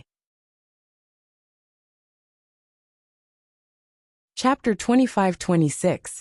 Meeting Li Qiu again when he fought with his gold robot general. Han Sun was like a wolf entering a sheep pen. Wherever his sword lights went, his enemies fell to pieces. Those king-class steel armors couldn't withstand the weakest of his strikes. Xenogeneic King hunted, steel armor. Xenogeneic gene found. Obtained steel armor beast soul. After killing 100 steel armors, Han Sun finally earned a beast soul. The steel castle appeared to be tired now though. Its speed had slowed, and not as many steel armors were coming out of its doors. It looked like a gasping beast after a long run. There were fewer than 200 steel armors all in all. Before today, Han Sun would have had a hard time tracking down and eliminating that many. But the gold robot general went through them like a hot knife through butter. He mopped up the last of them in moments. When Han Sun turned to go after the steel castle, the space around it vibrated, trembling like it was being shaken by some cosmic earthquake. A crack in space opened behind the weird steel castle, and the monster entered the space crack and disappeared. Han Sun was shocked. The bronze furnace was happily munching on the bodies of the steel armors, placing them in its forge-like belly. But because the furnace was small, after eating 8 of the steel armors, it couldn't consume any more. Where is the deified xenogeneic you were talking about? Han Sun asked the bronze furnace. The bronze furnace whistled like a steam engine and spat out more fire. The fire became words, and they said, "Didn't it just run away? That steel castle was a deified xenogeneic?" Han Sun mumbled in surprise. And then he asked, "Can I still find it?" He had wanted to see what else might be able to come out of the steel castle, which was why he hadn't tried to enter it. But now that it had run off, Han Sun was starting to regret his approach. "Can't find it," the bronze furnace said by spitting out words. Han Sun shrugged his shoulders. He turned around and rummaged through the broken steel armors for their xenogeneic genes. There was a steel cogwheel in each of their hearts. Those were their xenogeneic genes. Han Sun wasn't going to swallow their entire bodies like the smithy furnace. He dug out the core xenogeneic genes and placed them inside Destiny's Tower. Han Sun put away the gold robot General Beast's soul. He didn't need it any longer. Han Sun was still collecting his core xenogeneic genes when he saw someone approach. He raised his head. It was that yellow-clothed woman again. Li Qiu had followed the trail left behind by the bronze furnace's presence. She had been quite shocked to find that her very high sense couldn't pick up Han Sun's trail. Her only hope of finding him was to follow the leftover presence of the bronze furnace. As soon as Han Sun came into view, Li Qiu also saw the steel armor scattered all across that zone of space. She paused for a moment to stare at the sight, dumbfounded. She recognized those steel armors for what they were. She knew that the steel armors came from a steel castle, that was a core deified xenogeneic. She could only see the bodies of the steel armors though. She didn't see the steel castle anywhere. The steel castle, she surmised, had probably run away from Han's senator. That realization was stunning. During the fight with the gold armor general, Han Sen's main attack had come from Dragon One's deified treasure, the dragon tattoo tooth dagger. Li Qiu understood that. At that point, Li Qiu had doubted Han Sen's attack power. But now, Han Sen had chased the steel castle away all alone. She was no longer hesitant to believe in his capabilities. A king can battle deifieds? Although the core area's deified xenogeneics are weak, akin to fake deifieds, the results Dollar is achieving are still nearly unbelievable. Plus, he can somehow slip under my very high sense. Where does this human Dollar come from? Even the extreme king haven't had someone this talented in the last 1,000 years, Li Qiu thought to herself. Without hesitation, she went right up to Han Senior. Lady Clothes, how much of a coincidence it is for you to show up here. Han Sen greeted her grudgingly, but he still acknowledged her as she drew near. It isn't a coincidence. I have come looking for you, Li Qiu said. You were looking for me? You aren't asking me to kill the bronze core tripod again, are you? Han Sen frowned. He wasn't interested in doing that, and if Li Qiu didn't uphold her end of their bargain, he was just going to ignore her. Li Qiu shook her head. I saw the words you left on my back. I saw them, and I'm here to admit that I lost. I really did lose to you. Han Sen was shocked. He hadn't expected Li Qiu's attitude to change so much. She suddenly wasn't so annoying to talk to. You don't have to say such things, my lady, Han Sen said. Why don't we get to know each other a little better? Let's try this again. My name is Li Qiu. Li Qiu held out her hand and smiled. Dollar. Han Sen shook her hand. I've heard a little about you. If it is possible, I'm interested in hiring you to kill the bronze tripod with me. After Li Qiu lowered her hand, she smiled again. I'm afraid I must disappoint you. I have something important that needs doing. It didn't matter if Li Qiu was nice or not. Han Sen had no interest in traveling with her. His plan to kill deified xenogeneics took precedence. Li Qiu wasn't disappointed though. She gently said, Don't say no just yet. How about hearing what I can offer you first? Han Sen thought she would offer up a xenogeneic gene or something. It couldn't be anything spectacular, but since she was being polite, and she wasn't an enemy, Han Sen was willing to let her say her piece. Li Qiu rolled her eyes. She moved forward to stand atop the bodies of the steel armors. If I'm understanding this situation correctly, you have just slain a horde of steel armors and made the steel castle run away, yes? Han Sen looked at Li Qiu. He didn't confirm or deny her summary. His silence was an affirmation on its own though. Li Qiu's eyes brightened. She had already guessed what had happened, but now her conjecture had received confirmation. She was pleasantly surprised. The steel castle of the core area isn't very strong for a deified, but you have managed to chase it off as a king class. Not many people in this universe could do such a thing. Dollar's name surely carries weight, Li Qiu said, gushing his praises. What are you trying to say? Han Sen frowned. He felt annoyed. He wasn't a kid who had never seen the world. He wasn't going to get cocky, just because this woman was complimenting him. From what he could tell, Li Qiu's praise was just wasting his time. You have the power to kill core deified xenogeneics, but actually taking them down isn't as simple as beating them in a fight. Most deified xenogeneics won't remain in one place for you to deliver the final blow. Like the steel castle, they can be hard to find once they decide to flee, but I can find them. If you help me hunt a core bronze tripod, I can help you locate the deified xenogeneics you seek, Li Qiu said with a wink. Chapter 25-27. Wolf God Han Sen and Li Qiu flew through space together, but the bronze furnace lagged some distance behind them. It still wasn't willing to come anywhere close to Li Qiu. If Li Qiu was willing to lead, Han Sen had no reason to reject her offer. If she could find deified xenogeneics, Han Sen wouldn't mind helping her slay the bronze tripod. Han Sen still wasn't fond of Li Qiu's personality, so he didn't talk to her all that much. But Li Qiu was smart and talkative, and Han Sen discovered that she even had a sense of humor. He found it difficult to rectify her personality with how she had acted when they first met. Han Sen didn't know that her attitude had actually changed. When they first met, Li Qiu had looked at Han Sen as if she was far superior to him. It was like a human talking to a cow. Humans normally wouldn't bother talking to cows, because there was no point in having a conversation with a being of such low intelligence. They would just teach the cow what to do instead. But ever since that bet, Li Qiu had realized Han Sen wasn't just some lesser being. He was her equal, or perhaps he even stronger in some ways. Li Qiu could no longer think of Han Sen as some foolish creature. But the blame couldn't be put on Li Qiu for her initial assumptions. Across the entire universe, all beings with emotions made similar assumptions about others that were not of their species. Even humans did. There's a deified xenogeniac that I saw not too long ago. It is a wolf god. I don't really know much about it, but I have heard that he isn't very strong compared to most of the deified xenogeniacs in the core area. Li Qiu continued to fly forward as she gave Han Sen the lowdown on the deified xenogeniac. As she spoke, Li Qiu was thinking, I'm not lying.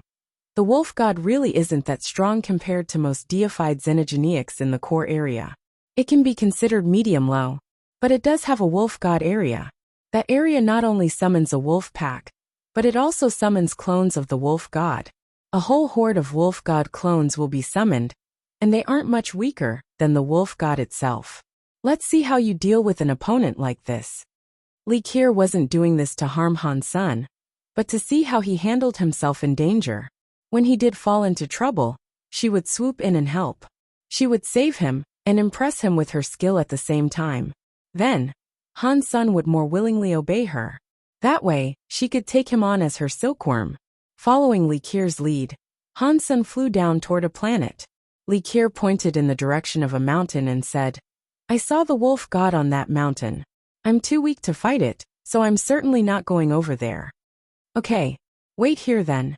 If there is a deified xenogeniac, I will help you eliminate the core bronze tripod whether or not I manage to kill this deified, Han Sen said.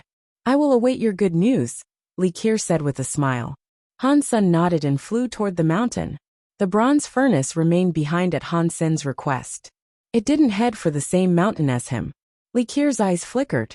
She was far away from the mountain, but she could see all the flowers and forests that littered the landscape. Quickly, Li Qiu's senses detected the wolf god on that mountain. It was different from ordinary wolves. The wolf god lived alone, and its body wasn't very big. It was barely bigger than an ordinary wolf. The wolf was colored gray with a single black line running across its coat, but its fur wasn't ordinary. It was made of some weird metal.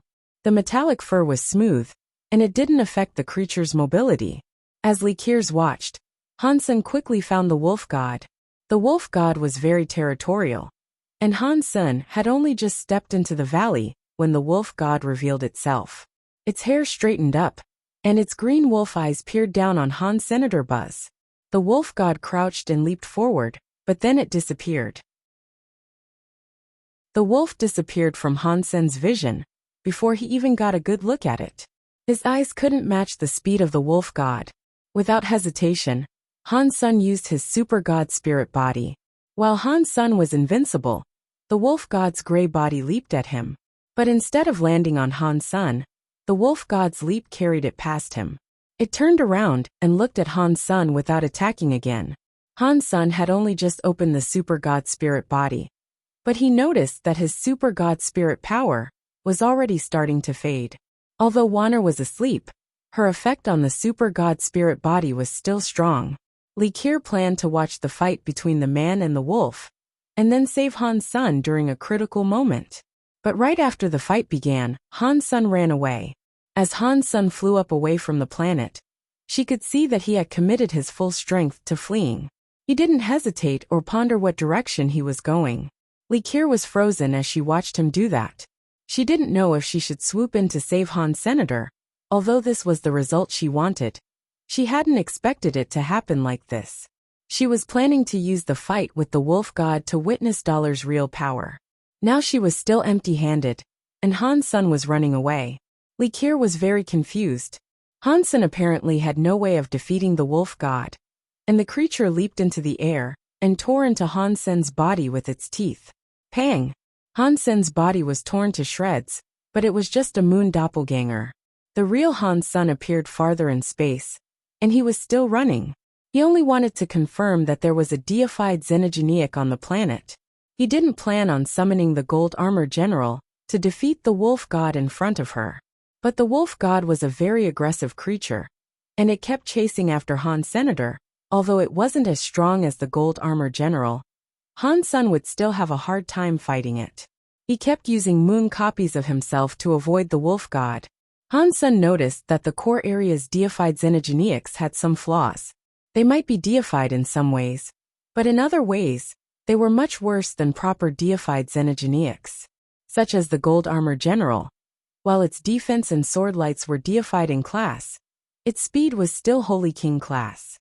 It even fought like a king. The creature didn't have the control and talent that Han Sen would expect from a true deified. And while this wolf god's speed was deified, its judgment and skill weren't up to par. Its attacking skills fell short, about as talented as an average king. So Han Sen could see that the wolf was far weaker than an ordinary deified. No wonder the core area's deifieds are referred to as fake deifieds. They all have flaws. I can't see them as being truly on a deified level, Han Sen thought to himself. The epic battle Li Qier had hoped to watch quickly devolved into a hungry wolf chasing a fleeing human. Han Sen used his clones and movements to evade his foe. His movement skills were spectacular, and not even the wolf god could harm him. But that still wasn't what Li Qier wanted. Chapter 25-28. Very high sense? Li Qier decided not to help Han Sen, as he wasn't in any grave danger just yet. She did raise an eyebrow as she watched him though. What is up with this guy? Why is he strong like a god one minute, and he behaves like a wimp the next? Li Qier couldn't wrap her mind around what he was doing, and she noticed how annoyed the wolf god was starting to look. It looked up and howled to the sky. Its body became blurry, then exploded in a misty haze. Many carbon copies of the wolf god came racing out of that mist. In a second, a dozen other wolf gods emerged in all their angry glory. They were in the sky, on the ground, in front of Han Sen and behind him. They surrounded him, preventing his escape from every direction. Doppelganger? No. These clones must have at least 80% of the original wolf's power. Han Sen glanced around at the wolf gods, impressed. Han Sen's moon doppelganger skill exuded power that could take on a solid shape and little more. He couldn't use the skill to fight. But this wolf god's doppelgangers were different. Each duplicate was its own individual creature, and each one had nearly enough power to rival the original wolf god. Each one could move on its own accord too. This was the first time Han Sen had seen a doppelganger talent like this. Before Han Sen could organize his thoughts, the doppelgangers came at him. All of them were shockingly fast. They were only a tiny bit slower than the wolf god itself. Han Sen used his Dongxian movement to the max. He employed formations, snap judgments, and movement skills. All of his evasive talents were firing on all cylinders. Amidst all of the attacks of the wolf god's doppelgangers, Han Sen was like a dancing butterfly. The dozen wolf god doppelgangers were unable to do a thing to their foe. They couldn't harm Han Senator after the wolf god brought out its doppelgangers. Li Qier wondered if she should help Han Senator after all. She hadn't seen the battle that she wanted and expected. If she helped now, it might only end up doing him a favor. But as Li Qier watched Han Sen use his skills to kite all those foes, she froze. Han Sen's movements seemed almost effortless as he led his enemies around by the nose. How is that possible? Isn't this the very high senses sky and being combination? Impossible. How can another race have the skills of the very high? And how can someone else have the sky and being combination? How can he push it to such an extreme? Li Qier's face was blank. She was watching Han Sen dance through the pack of wolves, but she could barely believe her own eyes. No, this isn't the very high sky and being combination, but it is something very similar. It is almost the same thing, but it is different. It is like the sky's textless book, but it is different from that as well. This is so weird. What kind of geno art is this? Is there some ancient scary undead being that has made a geno art similar to the very high sense? Li Qier's face kept changing. She looked very confused. She thought rapidly, but she couldn't come up with the name of any Geno art that was remotely similar to the very high sense. Aside from the sky's textless book, that is. Although other races had similar Geno arts, they were only superficially reminiscent of the very high sense. The abilities Han Sun was using weren't weak or superficial at all. Li Qier could see that her movements and abilities weren't as good as Dollar's. What is going on? Is Dollar one of the very high? Or is he one of the sky? From what I know, in this generation, the sky only taught the textless book to Lone Bamboo. Yu Shanqing practiced the textless book, but he didn't learn it very well. He forged his own path. Dollar can't be one of those two. And besides, when Dollar was in the Geno Being Scroll, he fought against Lone Bamboo. So they cannot be the same person. Li Qier was so confused. She didn't understand anything she was seeing. Even if Li Qier thought until her brain exploded, she ever would have imagined that Han Sen's Geno arts were a product of a completely different universe. What she was seeing were skills created by the human Xianmen. After many generations of research, although the Dongxian Sutra wasn't the very high sense, some elements made them quite similar. The two of them alike in execution, although they had been developed in different directions. Beneath the surface, the two skills worked very differently. Plus, each skill could be used in a number of different ways. It would be hard to tell which might be stronger, and which might be weaker. The very high sense was the product of many very high elites' research. It was the best Geno art in the Geno universe, and it had been for a very long time. The Dongxian Sutra was also the very best in the sanctuaries.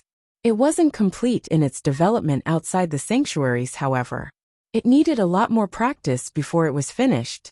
Compared to the very high sense, the Dongxian Sutra was like a prototype Geno art in its early stages of learning. Until the Dongxian Sutra was finished, no one would be able to tell whether it, or the very high sense, was stronger. There was only one thing that was certain right now, however.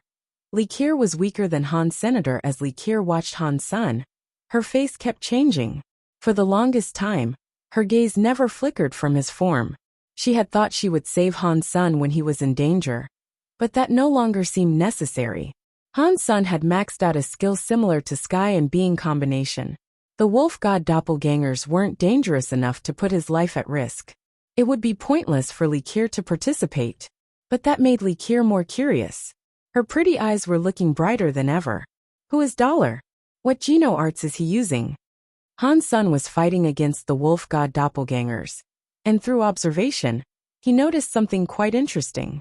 After the wolf god used doppelgangers, although the doppelgangers had a power that was similar to that of the original wolf god, they didn't have 100% of the wolf god's power. Does that mean the wolf god's doppelganger skills are split from its true self? Are they something more than just doppelgangers? Han Sun was happy. The doppelgangers of the wolf god were very powerful, but as a threat to Han Sun, they weren't as dangerous as the wolf god focusing all its power into one body. Group fights were what Han Sun feared the least. Plus, the Dongxian armor provided Han Sun an endless amount of energy.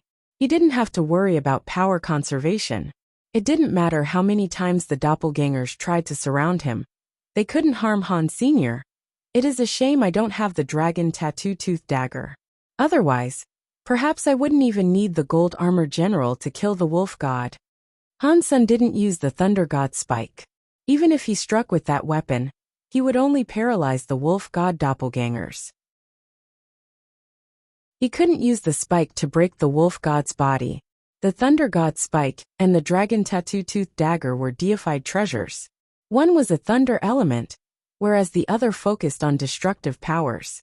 So the thunder god spike could paralyze the wolf god without breaking its body. The dragon tattoo-tooth dagger had a chance to break the bodies of deified xenogeneics. It didn't have the power to paralyze them, however. It was impossible to say which of the two was stronger. Their uses were different. But now, Han Sun was more in need of the dragon tooth's destructive power. Chapter 25-29. God's Wonder. Han Sun was fighting with the wolf god's doppelgangers when he suddenly felt the space around him shift. He was shocked. He prepared to strike, but then he saw that it was Li Qier who had appeared. Come with me. Li Qier grabbed Han Sen's arm. Her body jolted and teleported away, taking Han Sen with her. I cannot believe Lady Li knows the Geno art called galaxy teleportation. Han Sen looked around. He noticed that he was now far away from the planet occupied by the wolf god. Even the bronze furnace had been brought along with them. He was shocked. Han Sen had always been interested in learning galaxy teleportation, but he had never taken the time to learn it. His lack of knowledge wasn't just limited to galaxy teleportation either. He had only learned a small amount of any kind of teleportation. His talents in the field took too long to prepare for use, and he just hadn't taken the time to learn proper teleportation. That was why he didn't yet have galaxy teleportation. So, seeing Li Qier's casual use of galaxy teleportation made Han Sen somewhat envious. It's just a simple trick. If you want to learn it, I can teach you. Li Qier smiled at Han Sen as she spoke. Han Sen raised his eyebrows, then asked Li Qier, "What do you need me to do?" Han Sen didn't think Li Qier would teach him a skill like galaxy teleportation for free. Plus, Han Sen wasn't even sure if he had the chops to learn it. Those that could make use of galaxy teleportation usually had been born with the talent. The capacity to learn the skill was innate. It's just a small trick. If you want to learn it, I can teach you. It won't require anything in return. But galaxy teleportation does require talent and power. I don't know if you have what it takes to learn it. Li Qier smiled. Yes, of course, I can learn it, Han Sen quickly said. The chance to learn galaxy teleportation for free wasn't an opportunity that Han Sen was going to turn down. Whether he could learn it or not, he was going to try. Then let's talk as we go. If you want to learn galaxy teleportation, you must first learn teleport. If you cannot use teleport, you cannot use galaxy teleportation. Li Qier winked. Li Qier didn't lie to Han Senator as she taught Han Sen about teleport. She guided them steadily toward the core bronze tripod. Han Sen had already learned a thing or two about teleport from the times he had used break-space flash. He knew the fundamentals, but Li Qier was actually teaching him various types of teleport.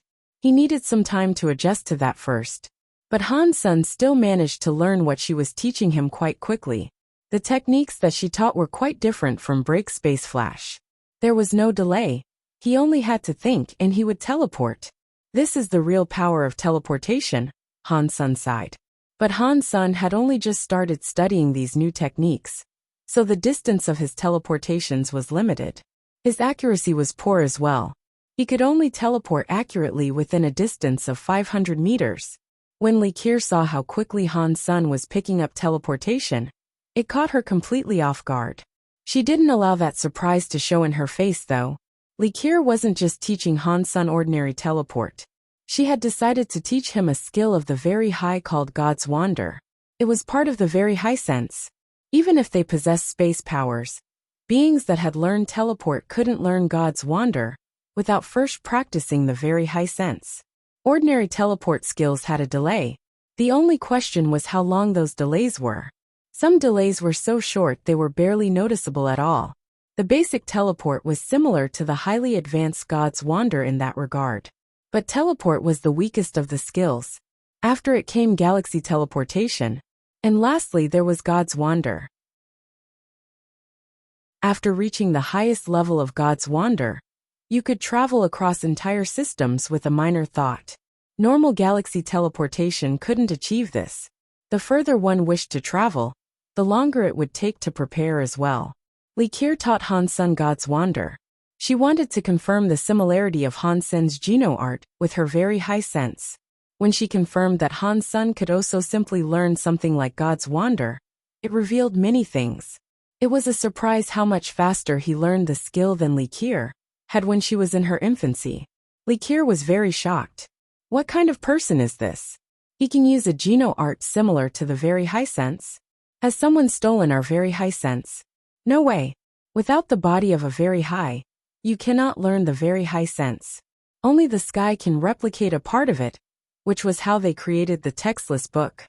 Li Qier was full of wonder, but she didn't think Han Sen had practiced the very high sense, or the textless book. If he had one of those, he would have known how to teleport already. He can't be like the very high. And he doesn't seem to be one of the sky. Human, what kind of race is that? Li Qier's curiosity was driving her nuts. If I can get Dollar to become my silkworm, a silkworm that can learn very high sense, what will happen? Throughout the entire history of my race, there has never been a silkworm like this. It will be easy for him to become a butterfly. Li Qier was so excited, she kept thinking, I wonder what the people in my race will think when they see me with a silkworm like this. After Han Sun learned teleport, Li Qier taught him some of galaxy teleportation. She left out the part about God's wander. Han Sun believed Li Qier's teleportation skill, galaxy teleportation, was very similar to the Dongxian Sutra. Using the Dongxian Sutra and galaxy teleportation together, when he teleported, actually made the process much easier. But there was a limit to how quickly galaxy teleportation could be learned. Before Han Sun could learn it in full, they arrived at the home of the bronze tripod. Accompanying Li Qier had benefited Han Sun greatly, so he wasn't slow in moving to help her with the bronze tripod. He took the bronze furnace with him as he swooped forward. The half-deified bronze tripod was strong, but it couldn't withstand the attacks of Han Sun and his bronze furnace. Shortly after Han Sun began the attack, he killed the creature and cut it in half. After Han Sun delivered the bronze tripod core gene to Li Qier, he asked, Is one enough? Or do you require more? One is enough. It is just a secondary material, however. The primary material is a core deified xenogeneics core gene. I cannot hunt such a thing down. Li Qier sighed. Han Sun didn't speak. He had learned 2 geno arts, teleport and galaxy teleportation, but that wasn't enough for him to consider hunting a deified xenogeneic on someone else's behalf. Li Qier went on to say, Teleport and galaxy teleportation you have learned, but there is one more part. But I have to seek out a deified xenogeneic first. I don't have the time to teach you. Han Sun's eyes brightened. There is another part to galaxy teleportation I can learn? Li Qier looked at Han Sun and laughed. Han Sun knew what she meant, and so he said, If I help you kill that deified xenogeneic, can you teach me the final part?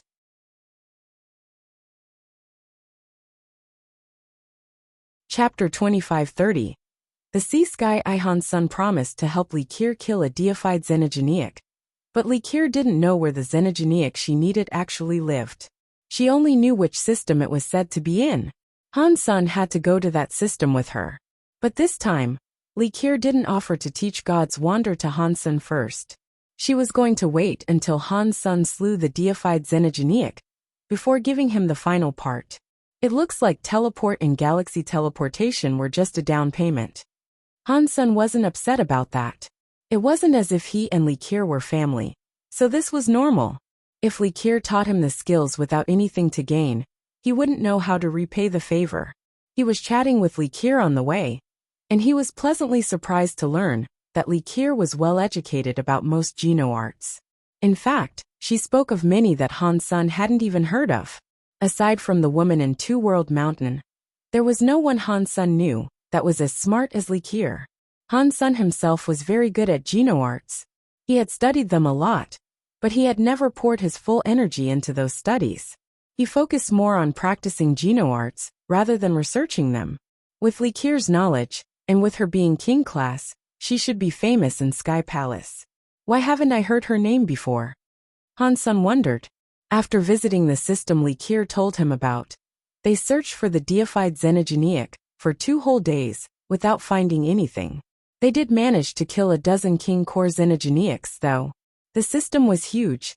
If they searched every planet it would take a while. Fortunately, Han Sun had continued studying teleport and galaxy teleportation, and searching the system was a perfect opportunity to practice. Han Sun teleported everywhere he needed to go. He was getting the hang of it. He was a fast learner. The 2 of them and the furnace were hurrying along their way when all of a sudden, they saw a group of people coming toward them. Han Sun had a closer look, and he noticed it was Dia Robber, Dragon One, and a few others. At this point, Han Sun considered them to be old friends. He had expected Dia Robber would come looking for him. He hadn't expected it to take this long for Dia Robber to find him, however. Brother Dollar, do you have some free time to help me kill a core deified xenogeneic?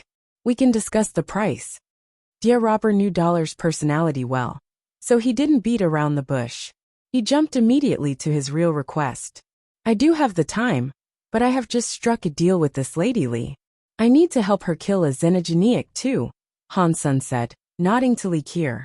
Dear Robber and Dragon 1 looked at Li Qier. They didn't know her. She was one of the sky too, so they didn't pay much attention to her after giving her a once-over. Dear Robber looked happy and he said, "That's okay. Can I book you in for next time?" "Sure. But I don't have a lack of xenogeniac genes at this point. If you want my help, I'm going to need a geno art as a reward. Lady Li is rewarding me with a geno art, and that is why I'm helping her," Han Sen explained. "Geno art? What geno art do you want?" Dear Robber was surprised. "I have heard your race has a geno art called Big Destroyed. From what I've been told about it, I find it quite interesting," Han Sen said. Is there any other geno art I can give you?" Big Destroyed is a secret geno art of the destroyed. We don't teach it to outsiders. Plus, without the body and talent of a destroyed, it's impossible to learn Big Destroyed. It wouldn't work, even if I did give it to you.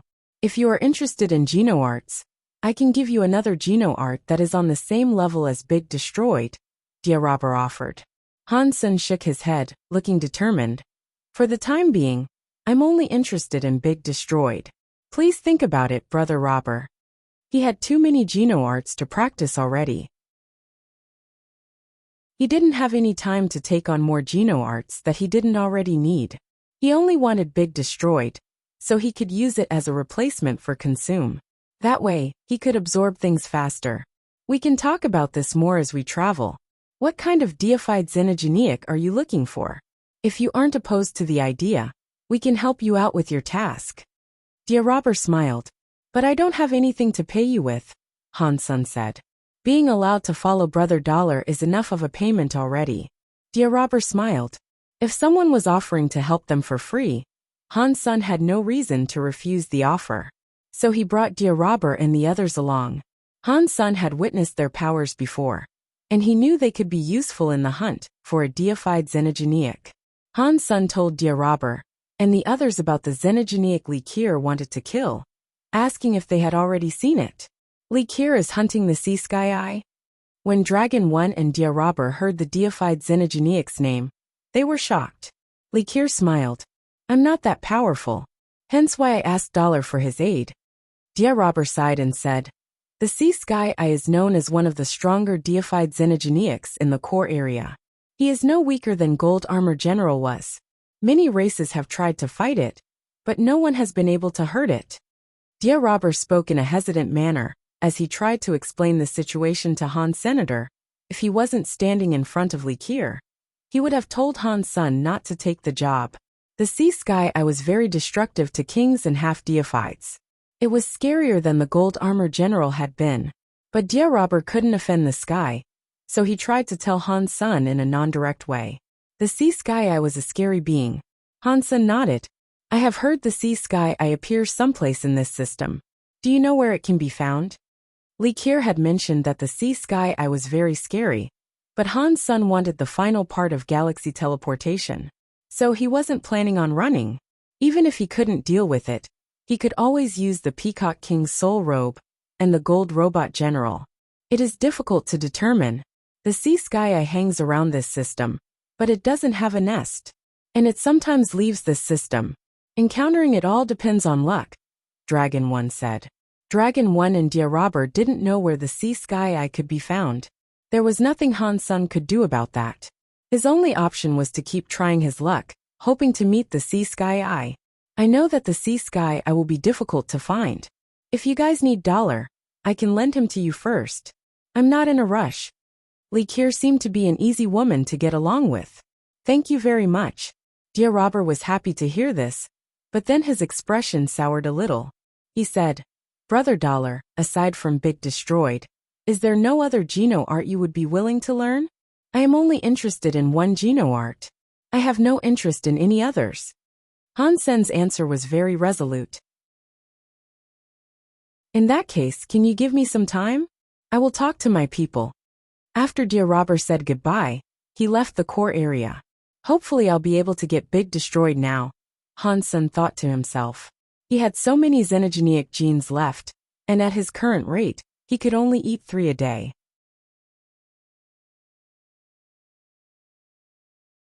Chapter 25:31 Earning Money, and not afraid of trouble after dear Robber departed. Han Sen and the others continued their search for the Sea Sky Eye. They were unable to find the Sea Sky Eye, but they did find Royal Knights of the Extreme King. When Crown Prince Bai Wanjie saw Han Sen and the others, he brought the Royal Knights with him to fly over and meet with them. He looked at Dollar and said, "Brother Dollar, this is a coincidence. I didn't expect to meet you here. Has the Crown Prince been looking for me?" Han Sen asked, looking at Bai Wanjie. He frowned and thought, why would Bai Wanjie be here? And why has he brought so many Royal Knights with him? Surely it cannot be for me. I guess I would like to hire Brother Dollar to hunt a xenogeniac. Please name your price, Bai Wanjie said. What kind of xenogeniac are you looking to kill? Han Sen had a bad feeling about this. The Sea Sky Eye, Bai Wanjie said simply, not trying to hide his intentions. The name rippled over Han Sen and the others in a wave. They couldn't believe such a coincidence had come about. Bai Wanjie had picked this time to come and kill the Sea Sky Eye. Li Qier's face looked shocked, but in her heart, she had known that this might happen. She didn't really need to kill the Sea Sky Eye. She had only asked Han Sen to kill a xenogeniac with her, so that she would have an opportunity to get close to him. She knew the Extreme King wanted to slay the Sea Sky Eye, which was why she had picked this deified in particular. She wanted to see how Dollar might react to the Extreme King stepping on his toes.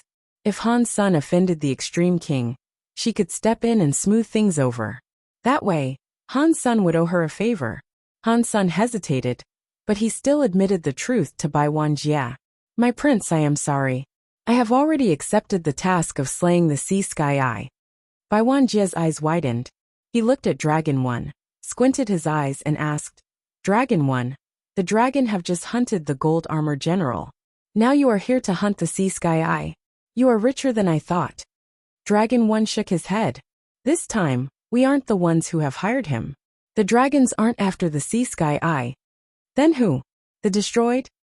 Bai Wanjie looked at Han Sen with a raised eyebrow. It is me. Li Qier immediately stepped forward, not waiting for Han Sen to answer. Are you from Sky Palace? Upon seeing Li Qier there, Bai Wanjie frowned. Sky Palace wasn't stronger than the Extreme King, but they had the very high backing them up. Because of that, the Extreme King had to be careful about offending the sky.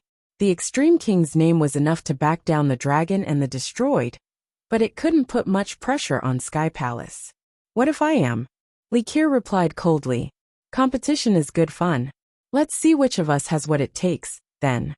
Bai Wanjie smiled. Then he spoke to Han Sr. If Brother Dollar is willing to help us, then no price is too high. I believe you know all about the power of the Extreme King. We can offer you much help, so you can kill the Sea Sky Eye with far greater ease. My prince, thank you, but no thank you.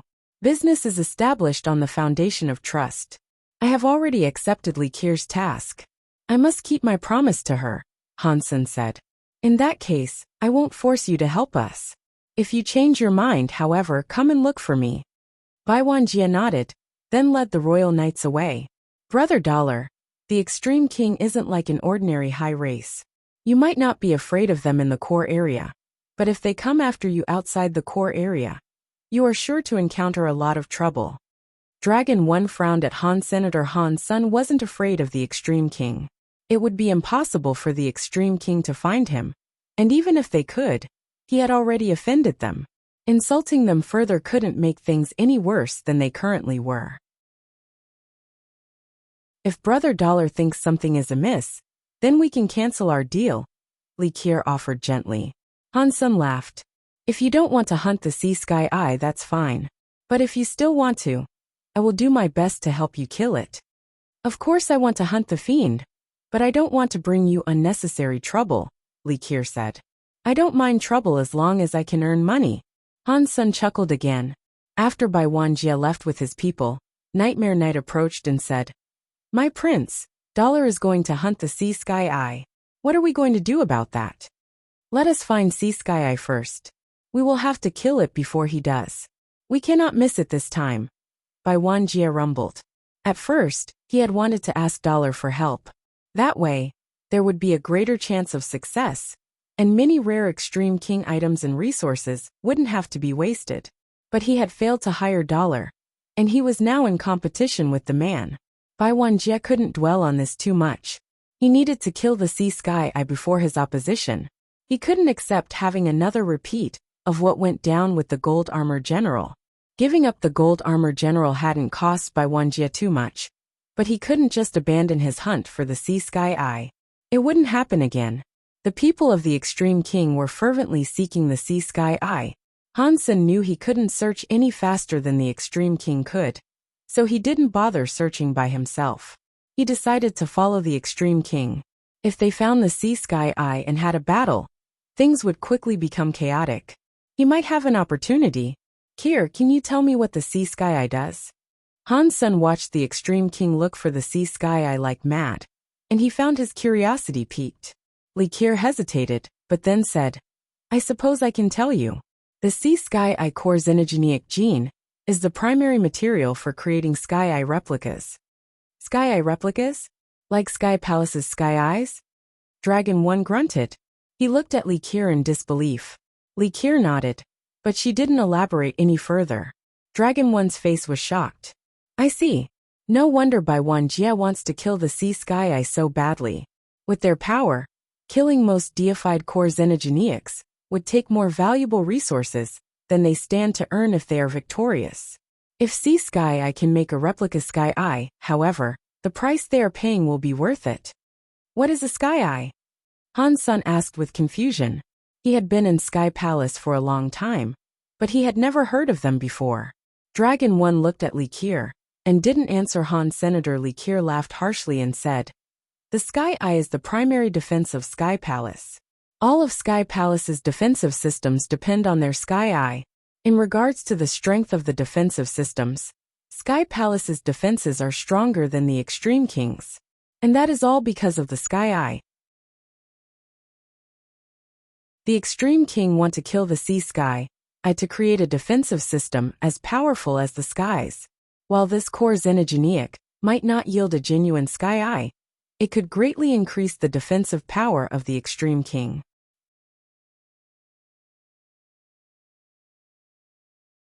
Chapter 2532.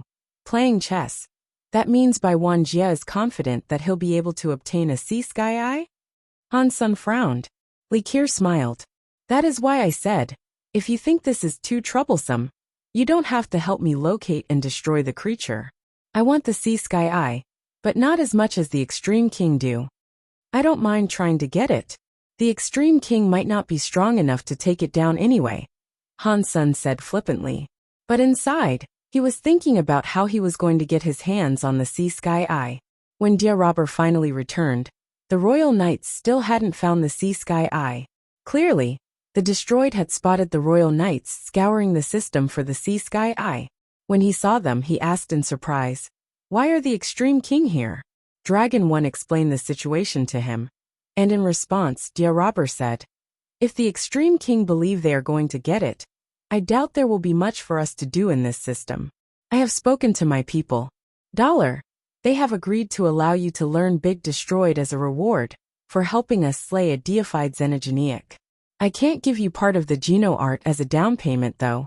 We are hoping that you will help us defeat the deified xenogeneic before receiving the reward. And in the event that you don't trust us, we can give the Big Destroyed to a trusted third party to hold on to. The third party will pay you after the deified xenogeneic has been slain. What do you think of that, Dollar? Sure. Let the dragons hold on to the Geno art then, Han Sen said. I thought of that as well. I would like to ask you to help us, Dragon 1. Dia Robber looked at Dragon 1 as he spoke. Sure. The dragon promptly agreed. I have brought Big Destroyed here with me. Should we sign the agreement now? Dia Robber asked, presenting a little box. There is no rush. Let me finish off this Sea Sky Eye, and then I will sign. Han Sen waved his hand. The people around him were shocked. No one had expected that Han Sen still intended to defeat the Sea Sky Eye after learning of the Extreme King's interference. Brother Dollar, the Extreme King are very strong. Plus, they are very confident in their task here. They must have made special preparations, and they will have tricks up their sleeves. There is no need to fight with them over this, Dragon 1 said, attempting to persuade Han Sun to drop the matter. I'm just here to try my luck. I have nothing against Bai Wanjia. Han Sun paused, and then went on to say, in regards to signing the contract, let us wait until this has been resolved first. You guys probably shouldn't stick around. Why don't you leave for now? When I'm done here, I will contact you both. Dragon 1 and Dear Robber looked at each other with apprehension, and then they took their people and left. The dragons were frequent allies of the Extreme King. Although the Destroyed didn't often see eye to eye with the Extreme King, they also didn't want to risk a falling out with such a powerful race. So they thought it was a good idea to leave now as well. After Dragon 1 and Dear Robber left, Han Sun spoke to Li Qir and said, you should leave too. If I get the Sea Sky Eye, I will deliver it to you. Li Qir smiled and said, I'm not as strong as you, but I do have galaxy teleportation. I'm perfectly capable of getting myself out of trouble, if need be. You just mind your own business without fretting over my well-being. Han Sun had no response for that. He merely proceeded to wander around the system, slaying xenogeniacs as he went. He seemed to be meandering aimlessly, but he carefully stayed within the borders of the system. If the intruder had been anyone else, Bai Wanjia would have sent his people to chase them away. The Crown Prince wouldn't allow anyone to hover around him like a vulture. But Han Sen's performance against the Gold Armor General had been terrifying. It made others fearful of him. Although the Extreme King's Royal Knights had an impressive reputation, they weren't confident that they could defeat Han Sun in the core area. Instead of attempting to oust him, they sent scouts to watch him and attempt to contain him, if need be. Han Sun didn't feel guilty at all about his plan to steal from the Extreme King. He had expected to wait a long time before the Sea Sky Eye was found, but it was only 2 days later when he felt a scary shockwave rolling out from a distant spot in the system. Bai Wanjia must have discovered the Sea Sky Eye, and he was in the process of killing it. Han Sun wanted to travel there, but 2 royal knights barred his way. Where are you going? A royal guard said while looking at Han Sr. Why do I have to tell you where I'm going? Han Sun asked icily. The royal knight wasn't angered, but his face remained impassive as he said, you don't have to tell me where you're going, but if you are headed for the battlefield, then you will become an enemy of the Extreme King. I hope you think this through. Before Han Sun could speak, the other royal knight said, our crown prince said that if you are willing to stay here and not interfere in the fight, he will owe you a big favor. We would appreciate it greatly. In that case, I will not go. Please tell the crown prince not to break his promise, Han Sun said. Then he turned around to leave. Both of them were shocked. When they were sent there, the 2 knights had been ordered to stop Dollar no matter what. They were prepared for a fight to the death. But Dollar was actually being nice. He departed after a brief exchange of words. But they still felt uneasy. They followed Han Sun, not wanting to let him escape their watch. Giving up was a good idea. After all, they are the Extreme King. Li Qir let out an exaggerated sigh. Han Sun laughed and said, Lady Qir, do you like chess? Chess? Li Qir was shocked. Yes, chess. Han Sun nodded. Do you play? I know how to play chess, but why are you asking? Li Qir didn't know what Han Sun wanted. Please play a game of chess with me. Han Sun pointed to a planet that was far away. How about there? Li Qir knew Han Sun was up to something. But instead of asking what he was planning, she just nodded. The 2 of them arrived on the planet. They found a quiet place and set up the chess game. When the 2 royal knights who were stalking him saw Dollar playing chess with a female sky, they were surprised. What is he doing? A royal knight mumbled in confusion. The other royal knight laughed and said, so what? No matter how strong he is just a king. Plus, he is a king from a nameless race. He wouldn't dare make enemies of the Extreme King. He made the right decision. I hope so. That way we won't have to die. The royal knights were finally beginning to relax. They had seen Han Sun fight the Gold Armor General, and so they didn't want to fight him. Li Qir, who was playing chess with Han Sun, thought that they had dramatically misjudged Han Sen's intentions. That was because she wasn't actually playing chess with Han Sen. She was playing with a doppelganger. The real Han Sen had left a long time ago. Even Li Qiu hadn't felt it when he teleported away. This guy really is brave. He dares to steal from the Extreme King. Not only that, but he's taking something that they want really badly. Although Li Qiu was playing chess, she wasn't paying much attention to the game. Her eyes were flashing, and a star's cape gleamed across them. It was the image of Bai Wanjie fighting the Sea Sky Eye.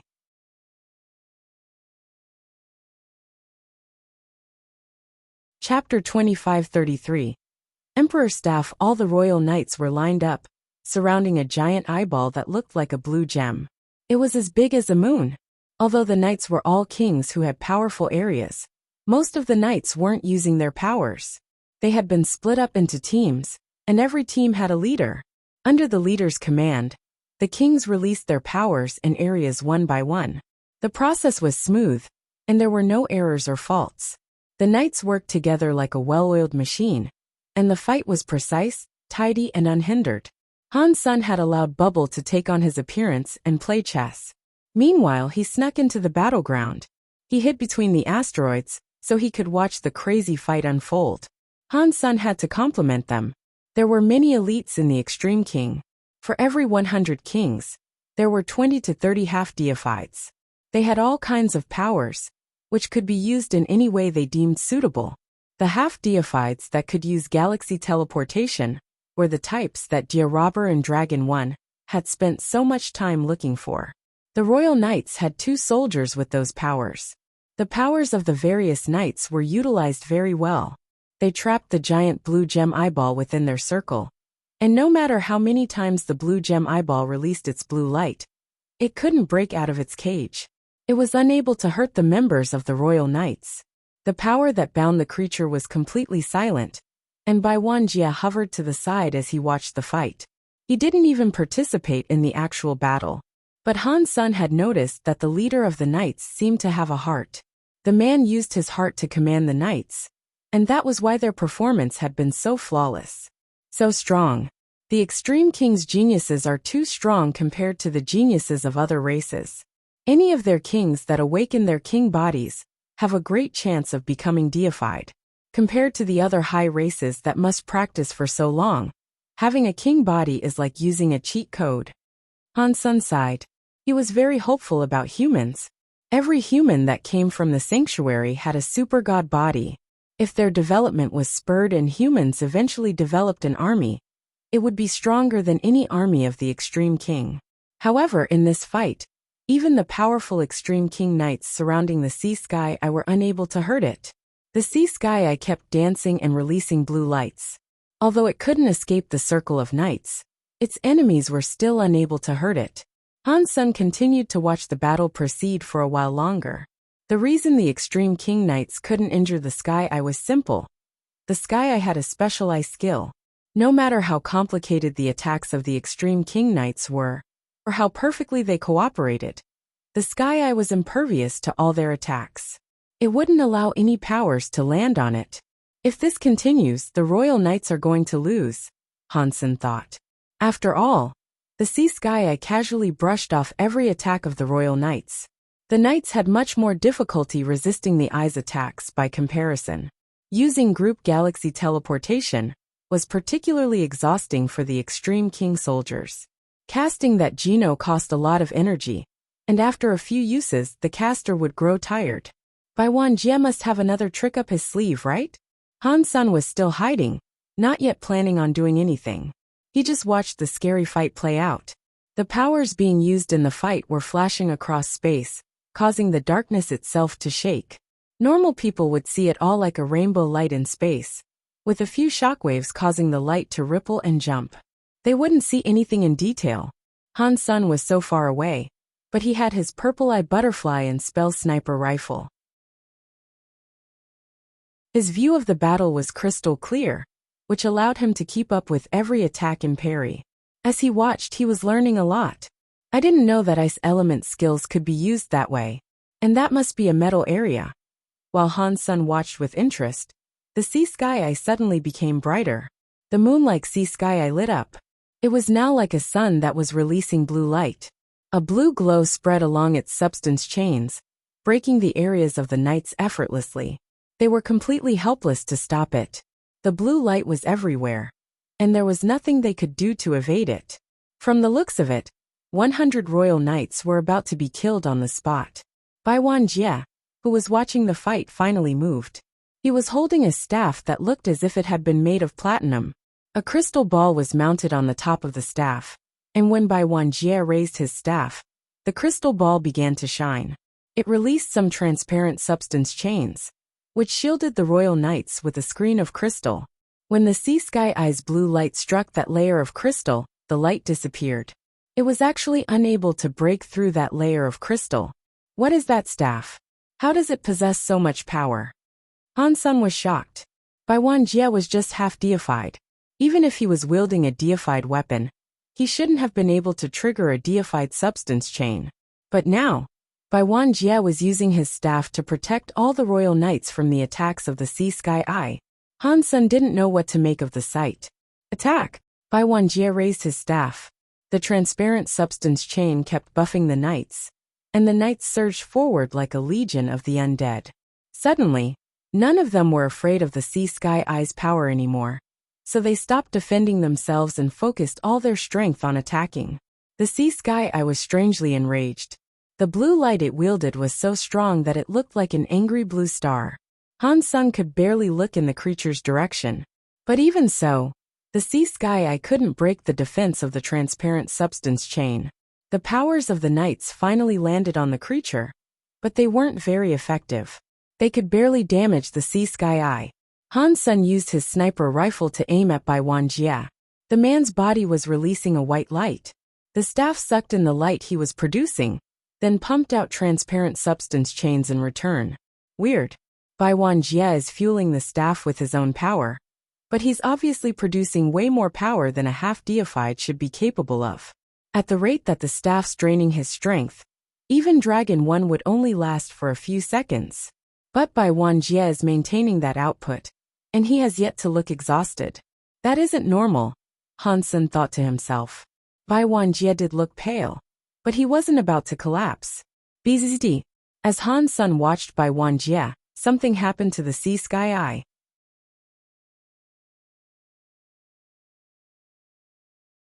Chapter 2534 Gold General appears the sea sky. I seemed to notice that its blue lights were unable to kill the knights, but it still lashed out angrily. It imbued its blue light with even greater strength. When the substance chains coming from the sea sky, I seemed to reach their maximum power. The creature's blindingly bright body seemed to suddenly darken. A giant blue vortex formed around the creature and began sucking everything else toward it. The king-class elites blasted their power at the blue vortex in an attempt to disrupt its pull, but their efforts were fruitless. Not even the half-deifieds could resist the attractive force of the vortex. Under the power of that scary suction, they went flying forward. As a few of the knights got sucked into the blue vortex, Bai Wanjie suddenly shouted, "Nightmare now!" The leader of the knights was drawing near the vortex. Hearing Bai Wanjie's shout, he pulled out an item. Han Sun adjusted his scope to get a better view. The Extreme King leader was holding an object that looked like an old statue. The statue seemed familiar to Han Senator. After a second, he placed it. An ancient god statue? Han Sun was shocked. The statue blazed with light the moment that the man pulled it out. The light created a mysterious shadow that shielded Nightmare Knight. It also increased Nightmare Knight's power, giving him deified strength in an instant. A gold substance chain appeared around his body. This ancient god statue was different from the one that Han Sun had seen before. This one was giving its user metal powers. Nightmare Knight didn't hesitate. Once he had received the metal powers from the ancient god statue, he pulled out a metallic spear. Han Sun could see that the spear was laden with mysterious symbols. As the deified metal power flowed into Nightmare Knight, the symbols across the spear became very bright. Metal substance chains swirled around the spear, transforming the spear into an old mysterious metal pillar. Nightmare Knight roared and shoved the mysterious metal pillar into the blue vortex. An ancient god statue and a deified treasure? The Extreme King are wealthy indeed. Han Sen didn't blink. He just stared at Sea Sky Eye and the mysterious metal pillar. He wanted to see what would happen next. That mysterious metal pillar looked like the weapon of some ancient sea deity, as it was thrust into the blue vortex. When the pillar touched the vortex, the swirling blue power began to slow. The metal pillar was driven deeper and deeper into the vortex, and the blue power began to shine strangely. It was like a series of thunderbolts were striking the pillar. The creature's attacks failed to break the pillar though. Cracks began to spread through space around the blue vortex. And every time the pillar sank another inch into the vortex, one of the Sea Sky Eye's substance chains fell apart. The Sea Sky Eye seemed to have realized that something wasn't quite right. It wanted to retreat, but it was too late for that. The mysterious metal pillar has suppressed the vortex and pinned the creature in place. As the seconds ticked by, the pillar pierced relentlessly through the creature's defenses. Han Sen could see that the Sea Sky Eye wasn't going to last. Since the time had arrived, he quickly summoned the gold armor General Beast Soul. With his new beast soul cloaking his form, he headed straight for the Sea Sky Eye. Han Sen hadn't been flying for long when something changed within the Sea Sky Eye again. The blue vortex that had spun like water became ice. It froze the metal pillar that was halfway inside it. From afar, it looked like a long metal pencil sticking out of a giant blue eyeball. It was an extremely disturbing sight. All of you, deploy your power to push the pillar inside. We have to use it to suppress the Sea Sky Eye. Bai Wanjie's face had become grim as he shouted the new command. The royal knights reacted quickly. They hurled all of their scary powers at the end of the metal pillar, striking it like they were hammering in a nail. With each new explosion of power, they pushed the metal pillar deeper into the blue eyeball. As the metal pillar went in, the cracks across the blue eyeball widened and spread. The eyeball was growing too weak. It was going to shatter. Bai Wanjie's eyes brightened as he watched the Sea Sky Eye's strength fail. He knew that success was within arm's reach. They were sacrificing a great deal for this victory. It had taken the combined powers of an ancient god statue, a sky god pillar, and an emperor staff. The sky god pillar and emperor staff could be used again, but the ancient god statue was a one-time use item. And because he used the emperor staff, he had burned through a lot of the strength in his king body. He had used his body's power to activate the emperor staff, and using it for so long had cost him a lot of energy. He would be another year or two before he recovered his strength. But as long as he could get the Sea Sky Eye's xenogenic gene, it would all be worth it. As Bai Wanjie's excitement grew, a gold light flashed by him. A gold form appeared behind the sky god pillar, drawing his attention. Gold Armor General. Why is a Gold Armor General here? Bai Wanjie's brain had no idea what to do with what he was seeing. All the royal knights stared in shock as well. They couldn't imagine why there was a Gold Armor General before them, so they had no idea how to react. Finishing off the Sea Sky Eye was taking all their power, and now a Gold Armor General had appeared out of nowhere. They had no clue what to do. Boom! Before they could muster a reaction, Han Sen used the Gold Armor General to slam the Sky God Pillar's base. A glowing gold substance chain hurtled into the Sky God Pillar, shoving the pillar all the way into the Sea Sky Eye. A hole appeared in the moon-sized Sea Sky Eye. Core deified xenogenic hunted, Sea Sky Core Eye. Xenogenic gene found. As this announcement played inside Han Sen's head, he felt disappointed that he hadn't received a beast soul. Han Sen didn't stop though. He drove the gold general into the big hole that the Sky God Pillar had opened up. As he flew, he saw a fist-sized blue eyeball.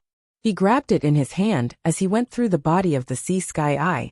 When the gold general emerged from the other side of the Sea Sky Eye, the creature's giant corpse suddenly collapsed. It shattered, spraying out like chips on blue ice. The explosion washed over the system like a quick passing blizzard. Han Sen returned to the Sky God Pillar. As its power faded, it returned to its shape as a spear. The gold general grabbed it, then turned and raced off at full speed. Bai Wanjie and all the royal knights in the area had seen the bloody cape flying behind the figure, and they had seen the golden pipes spewing fire. The place now looked quiet and dead. Gold Armor General stole the Sky God Pillar and the Sea Sky Eye's core gene. Bai Wanjie seethed. When the shock wore off, He was so angry that he felt like he was about to vomit. He wanted to chase after the gold armor general, but it was too late to do so. The gold armor general was barely visible at this point. It was little more than a golden dot in the distance.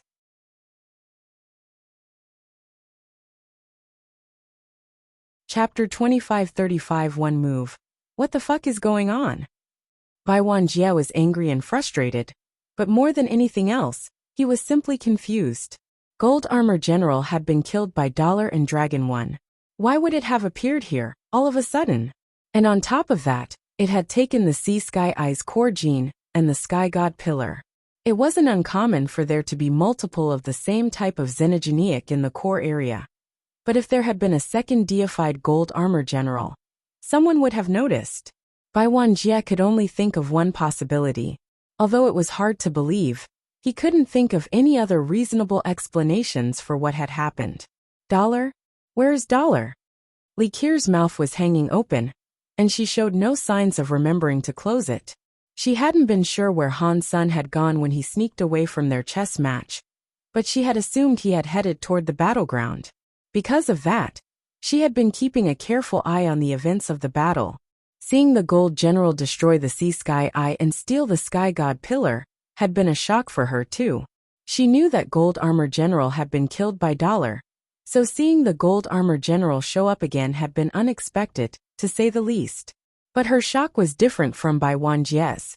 Li Qir kept staring at the spot where the Gold Armor General had vanished. When the Gold Armor General flew away from the battlefield, she had lost her ability to sense it. She couldn't feel any trace of its presence. Was that Dollar? Li Qir knew the Gold Armor General had to be connected to Dollar in some capacity. There was more chance of that than of it being under Bai Wanjie's control, at least. Li Qir was certain it was Dollar, because he was the only person she knew who could evade being picked up by the very high sense. Aside from Dollar, Li Qir was confident that no one in this system could commit such an act and then escape her senses. Not long after, Li Qir saw the Dollar sitting in front of her become blurry for a moment. If she wasn't right in front of Dollar, she wouldn't even have noticed when his real body returned from the battlefield. Li Qir looked at Han Sun and opened her mouth to say something, but before she could speak, Bai Wanjie rushed up and surrounded them with a contingent of his royal knights. Dollar, hand over the Sea Sky Eye core gene and the Sky God Pillar. Bai Wanjie said while looking at Han Sr., "My prince, you must be looking for the wrong person." Han Sun raised his head and coldly met the man's stare. "Give me the core gene and the Sky God Pillar. Then, we can pretend nothing happened, and I will still owe you a favor," Bai Wanjie said with a frown. Han Sun opened his palms wide and said, "Crown Prince, I would certainly enjoy it if you owed me a favor, but I really don't have the core gene or the Sky God Pillar. I've never even seen the things you are speaking about." Bai Wanjie coldly looked at Han Senator. He could not be sure if Gold Armor General was related to Dollar, but the Extreme King had paid a lot for what they had just lost. They even wasted an ancient god statue. He couldn't just let it go and return to his people with nothing. "In that case, you'll need to come with us and explain the situation to our people," Bai Wanjie said slowly, staring at Han Sr. "Do you Extreme Kings really enjoy throwing your weight around that much? Just because you told us not to come close to the battleground, I obliged, my prince. When your people approached me, I turned around and left as requested. Now, you haven't even thanked me. And what's more, you're trying to accuse me of stealing your stuff. What kind of person do you think I am?" Han Sen's voice had grown chilly, and his face was darkening. Bai Wanjie had already spoken to the two half-deifieds he set to guard Dollar, so he knew that Dollar was speaking the truth. But Dollar was the one who had killed the Gold Armor General, and it had appeared in the battleground and stolen the Sea Sky Eye core gene and the Sky God Pillar. The entire situation was way too coincidental, which was why Bai Wanjie refused to believe there was no connection between the thief and Dollar. "You think too much. I'd just like you to help investigate this crime. Please do a favor for the Extreme King and come with us," Bai Wanjie said, his voice becoming less accusatory. He was still suspicious though, and he wouldn't let it go easily. Plus, there was too much that he didn't know about Dollar anyway. He was going to take the strange man back to the Extreme King no matter what. Li Qiu knew it was her time to say something. Dollar was being pushed to the edge, but all she had to do was reveal her true self. If she did that, Bai Wanjie would leave. Then, Dollar would be impressed by who she was and owe her a favor. It was a two birds with one stone opportunity. Li Qiu narrowed her eyes. She was going to say something, but Han Sen laughed and said, Bai Wanjie, do you think that all other races are merely slaves of the Extreme King? Do you think others must do whatever you bid them to? You think far too highly of your heritage. The universe doesn't belong to us, but you still have to come with us today. Bai Wanjie stood as still as a statue, and he continued to glare down on Han's senator. Many of the Extreme King Knights drew closer. They built a formation to block all of Han Sen's potential escape routes. Whenever Bai Wanjie gave the command, they would use their powers against Dollar in tandem, the same way they had fought against the Sea Sky Eye. Even if Dollar had the power to fight a deified elite, their powers would allow them to stand up to him. Han Sen was still sitting in front of the chessboard with a chess piece in his hand. He paid little attention to the royal knights, and his mind was clearly still focused on his next move. It looks like I'm going to have to force you back, Bai Wanjie growled. Before he could give the command, Nightmare Knight had already activated his heart area. The King-class knights unleashed their powers in sequence, layering their areas over Han Sen and Li Qiu. The scary power seemed demonic, and it suddenly felt like some unimaginable apocalypse was bearing down upon them. This is good. I won't save Dollar until the Extreme King has pushed him to the brink. My last-minute rescue will be even more staggering, Li Qiu smugly thought. Those scary areas came down with enough power to destroy an entire planet. And all the while, Han Sen continued to deliberate his chess move without a care in the world. Red, orange, yellow, green, chartreuse, blue, and purple areas spread out around them. Wind, fire, thunder, and lightning. All kinds of overwhelming powers roared. Knives, swords, spears, and axes were breaking the sky as they came. Attacks were surging toward Han Sen from all directions. But Han Sen still sat where he was without moving. It was like the enormous wave of lethal power didn't even exist. Han Sen's brow was furrowed in thought, as if the chess game in front of him was more important than anything. Li Qiu frowned. When she saw that Han Sen was giving no indication that he wanted to move, she hadn't a clue about what he was planning to do. As that tsunami of power prepared to crash down across him, Han Sen set his chess piece down on the chessboard. The chess piece clicked, loud and clear, as it touched down on the chessboard. That crunchy, striking sound was like a switch getting flicked. The moment the chess piece came down, the roaring rain, wind, thunder, sword lights, knife lights, and scary areas vanished. The attacks became shadows, then faded entirely.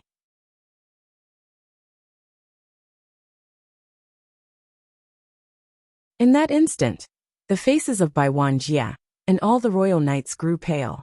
They all knew that what had just happened wasn't a dream. Hundreds of kings and half-deifieds had summoned and unleashed their power.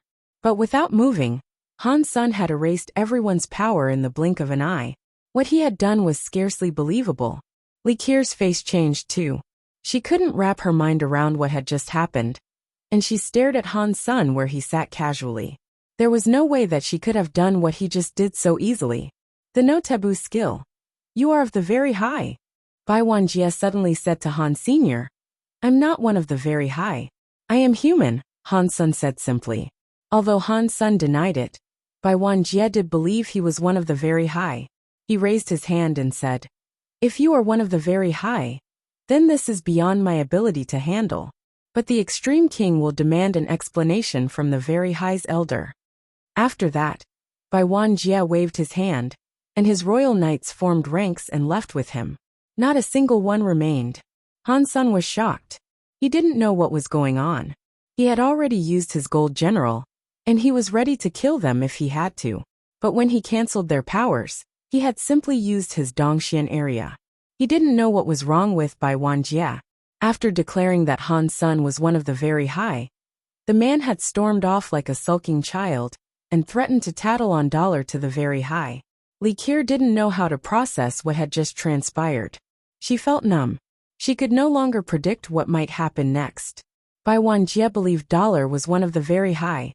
There was a very high present, but that very high was Li Qier, okay? She felt rather indignant that Bai Wanjie had assumed dollar was the very high.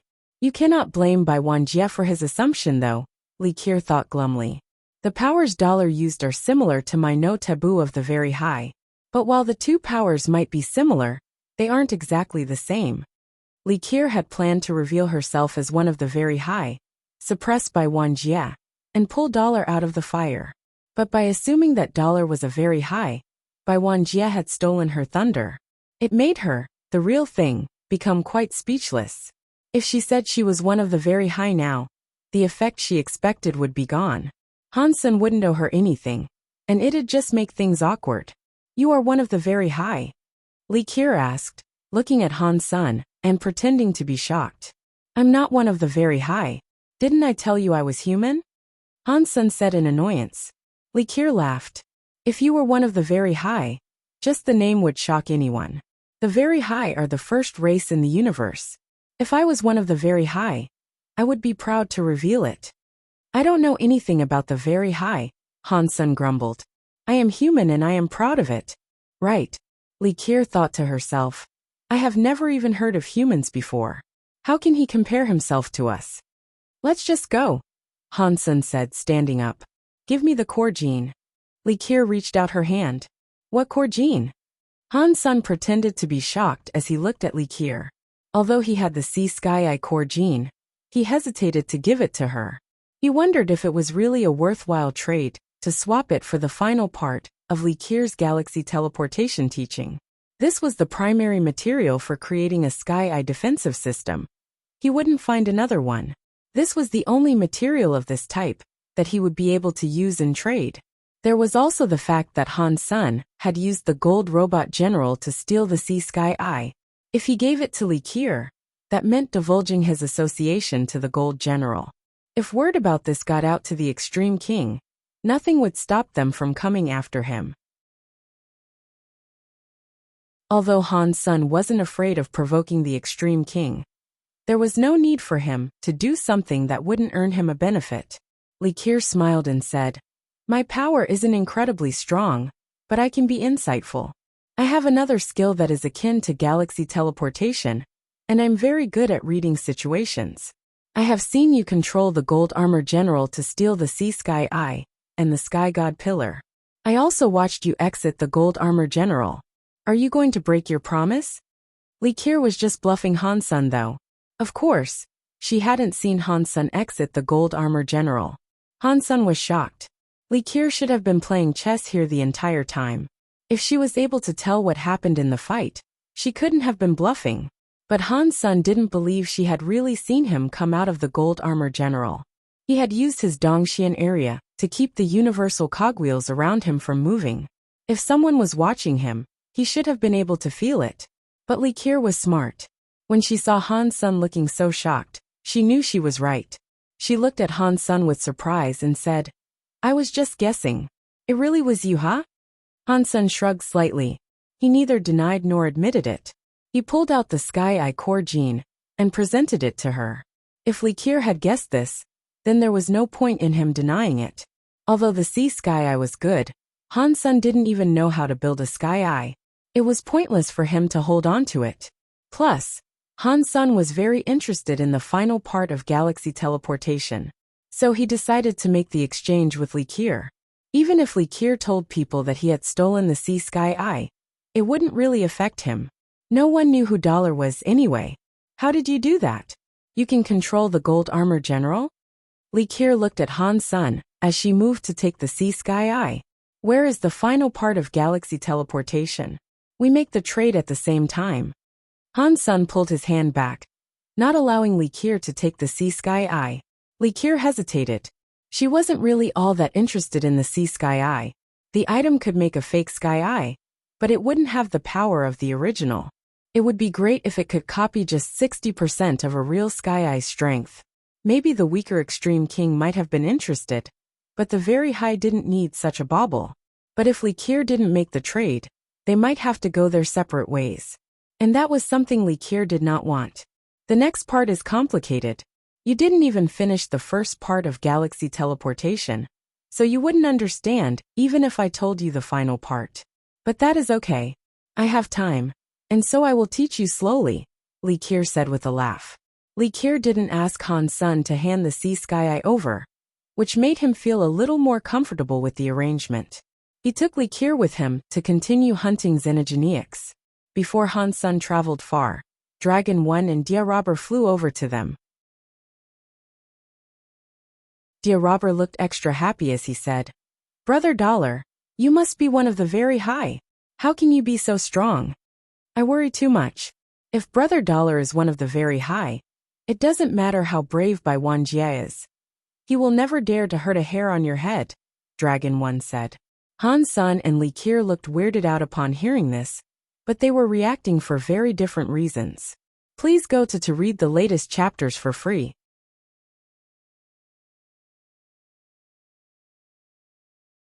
Chapter 2537, Big Evil Beast. Who told you I was one of the very high? Han Sun asked with confusion. Li Qiu wanted to ask this as well, but she didn't have a chance to. "Brother Dollar, stop hiding it from us. We have heard that you stole the Sea Sky Eye and the deified treasure Sky God Pillar from Bai Wanjie before he could even fart," Dia Robber said. Dragon 1 was technically an ally of the Extreme King, but the three big races hadn't started fighting yet. The dragon wouldn't do anything to the people of the Very High. Instead, as the leader of the three big races, the Very High had an even better reputation than the Extreme King did. When it became a matter of life and death, no one would ever oppose the Very High. "I'm not one of the Very High.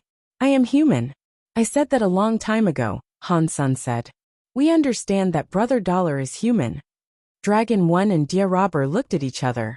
For a moment, Han Sun thought they were going to wink knowingly at each other. Han Sun looked at their faces, and he knew he hadn't explained things well enough. But still, Han Sun wasn't in the mood to talk about it anymore. So he didn't speak. Li Qiu, however, was very frustrated. She wanted to say that Dollar wasn't one of the very high, and that she actually was. But now wasn't the time to mention something like that. How did things come to this? Li Qiu couldn't figure out how she had gotten herself into this situation. Dollar said he was human, but now people were recognizing him as one of the very high. And a very high like her couldn't even explain things clearly. "Brother Dollar, do you have the time to hunt a deified Xenogeneic with me? I have prepared Big Destroyed," Dia Robber said to Han Sun with an excited look. The Destroyed hadn't been very happy to bargain with their precious Big Destroyed, but now that they thought Han Sun was one of the very high, their apprehension vanished. They weren't just happy to proceed with the deal, they felt honored. It was like saying, "Are you seeing this? Even the very high are interested in a geno art that we Destroyed have created.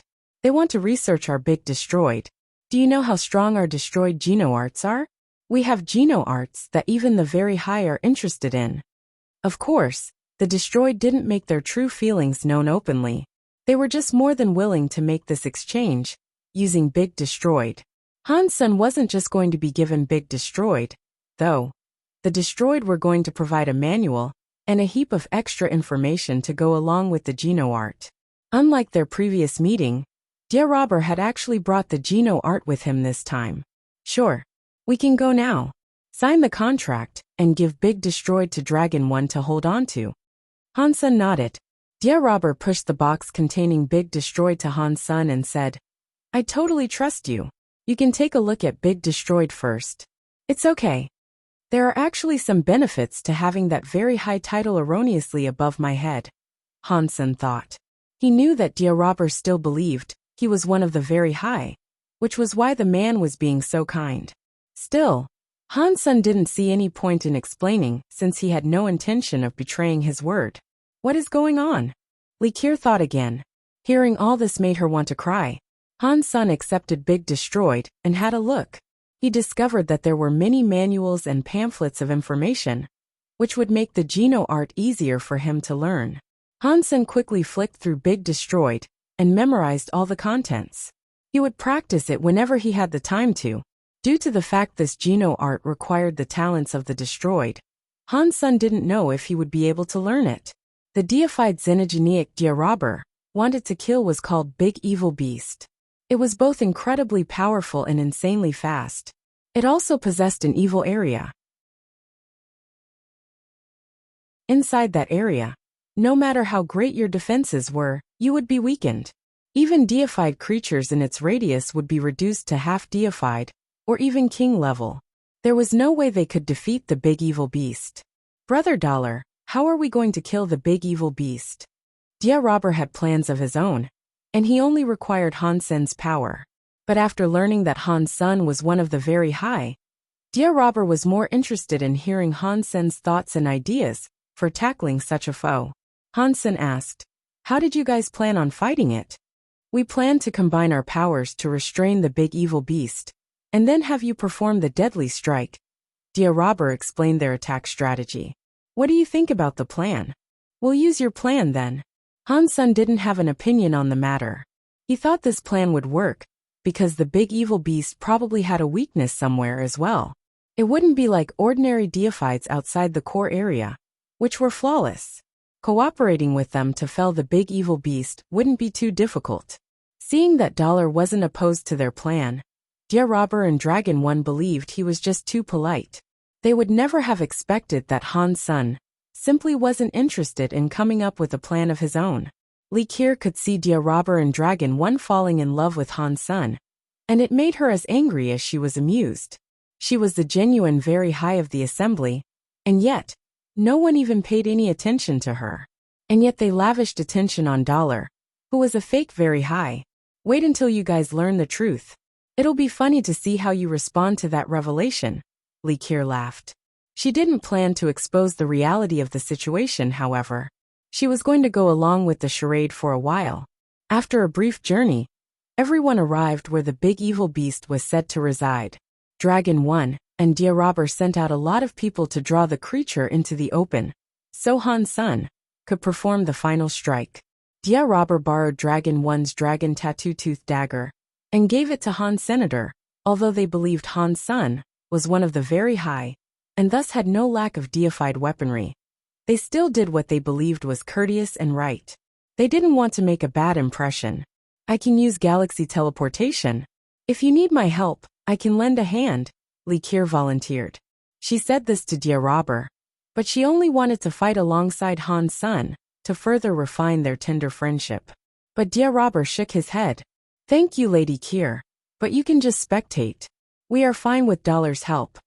Li Kier felt so sad, and she thought to herself, there is a real very high here, and yet you leave her on the sidelines. And you're spending so much to hire a fake very high in the belief that you're getting a bargain. Are you guys stupid? Li Kier knew she couldn't blame Dia Robber or the others, but she still felt depressed about it. Han Sen was waiting in the system. A short while later, Dragon One and Dia Robber rushed out of a planet. They were being chased by a very scary giant beast. The beast looked like a tiger, and it was pitch black. Its body was covered in scales, though, and a pair of enormous wings spread out behind it. The tail looked like a lion's tail. When it flapped its wings to fly, black smoke billowed out behind it. It was like a monster soaring out of the pits of hell. Dia Robber and Dragon One led a dozen half-deifieds to restrict the Big Evil Beast, but their performance was worse than it had been when they fought the Gold Armor General. After a short while they were on the cusp of losing. "Brother Dollar, it is your time." Dragon One cast the Dragon Blood Evil Breaker and shouted to Han Sr.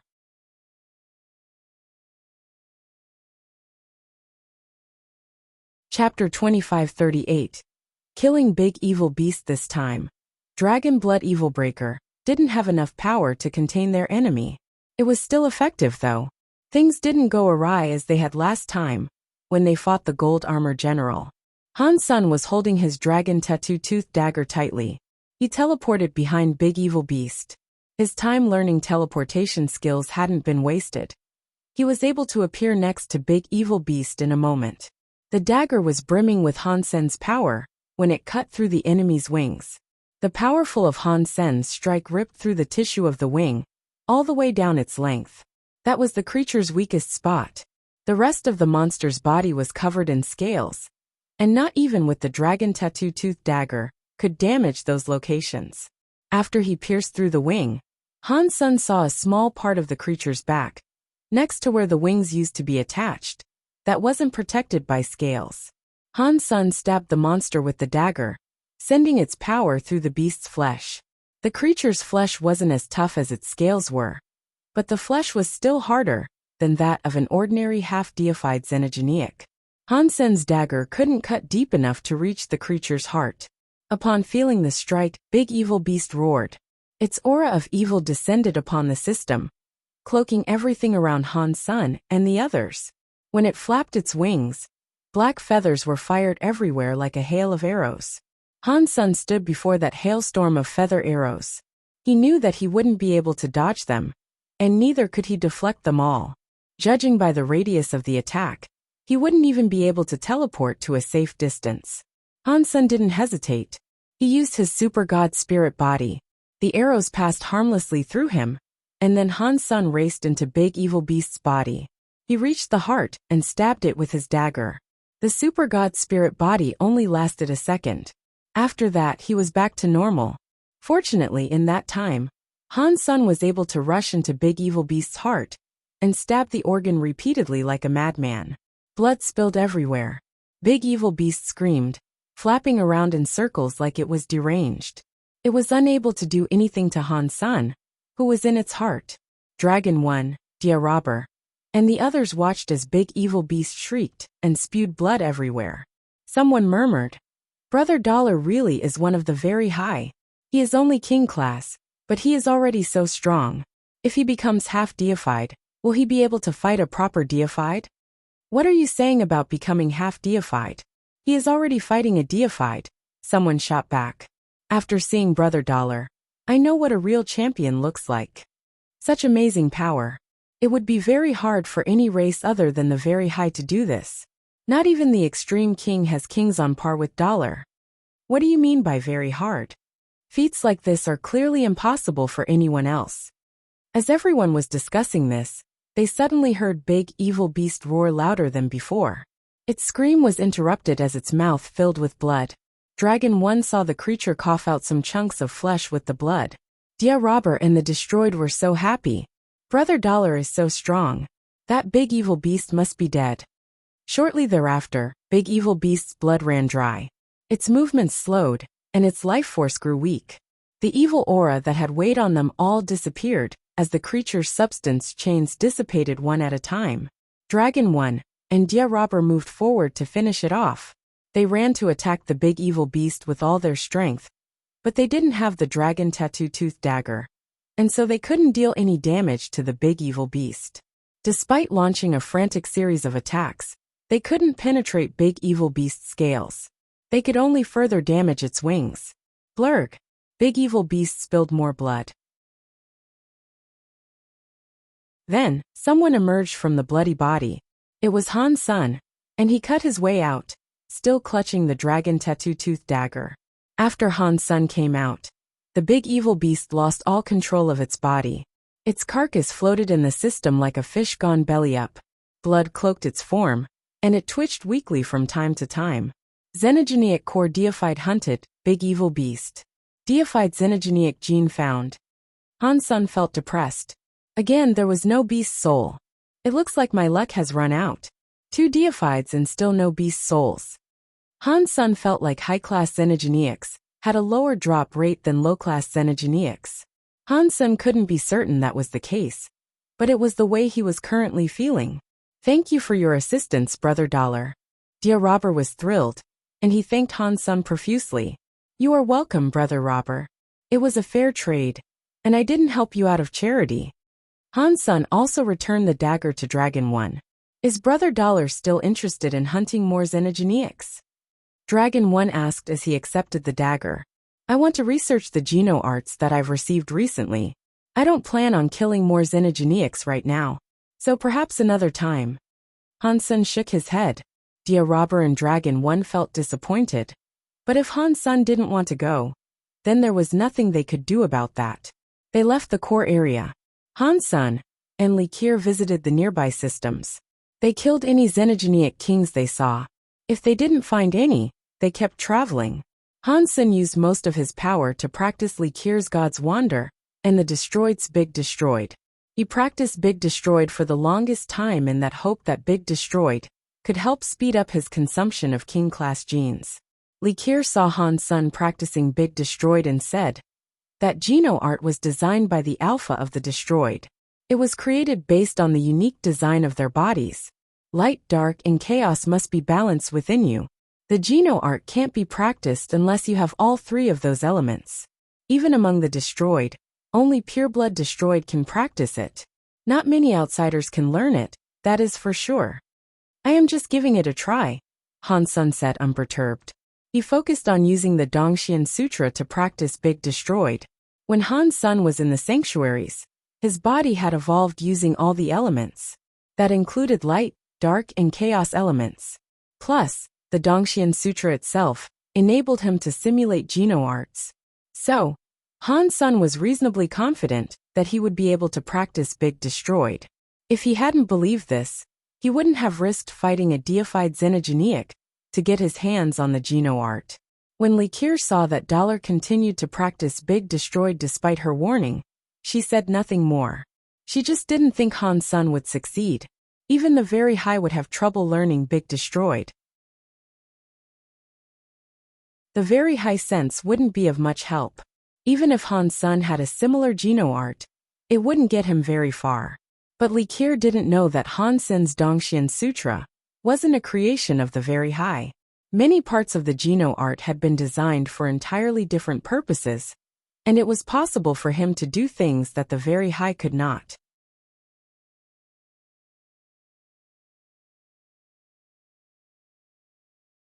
Chapter 2539. We are going to die. Han Sen wanted to hear the final part of God's Wander, so he had to continue hanging around Li Qier. But he didn't speak to her much while he was practicing. When they did talk, Li Qier would either tell Han Sen about God's Wander or answer questions about herself. This person is a fighting freak like Lone Bamboo. Li Qier had grown a little depressed as they traveled. She planned to take Han Sen as her silkworm, but after spending so much time with him, she realized that there was nothing Han Sen really needed from her. She couldn't even bring herself to tell him that she was one of the very high. Li Qier regretted this. If she had known this was going to happen, she would have told him she was one of the very high the first time they met. That way they could have had a more serious discussion at least. If she revealed her identity now, Li Qier didn't think it would amount to much. It wasn't right, she thought. She would even feel lower than Han Senator after Li Qier finished teaching God's Wander to Han Sen.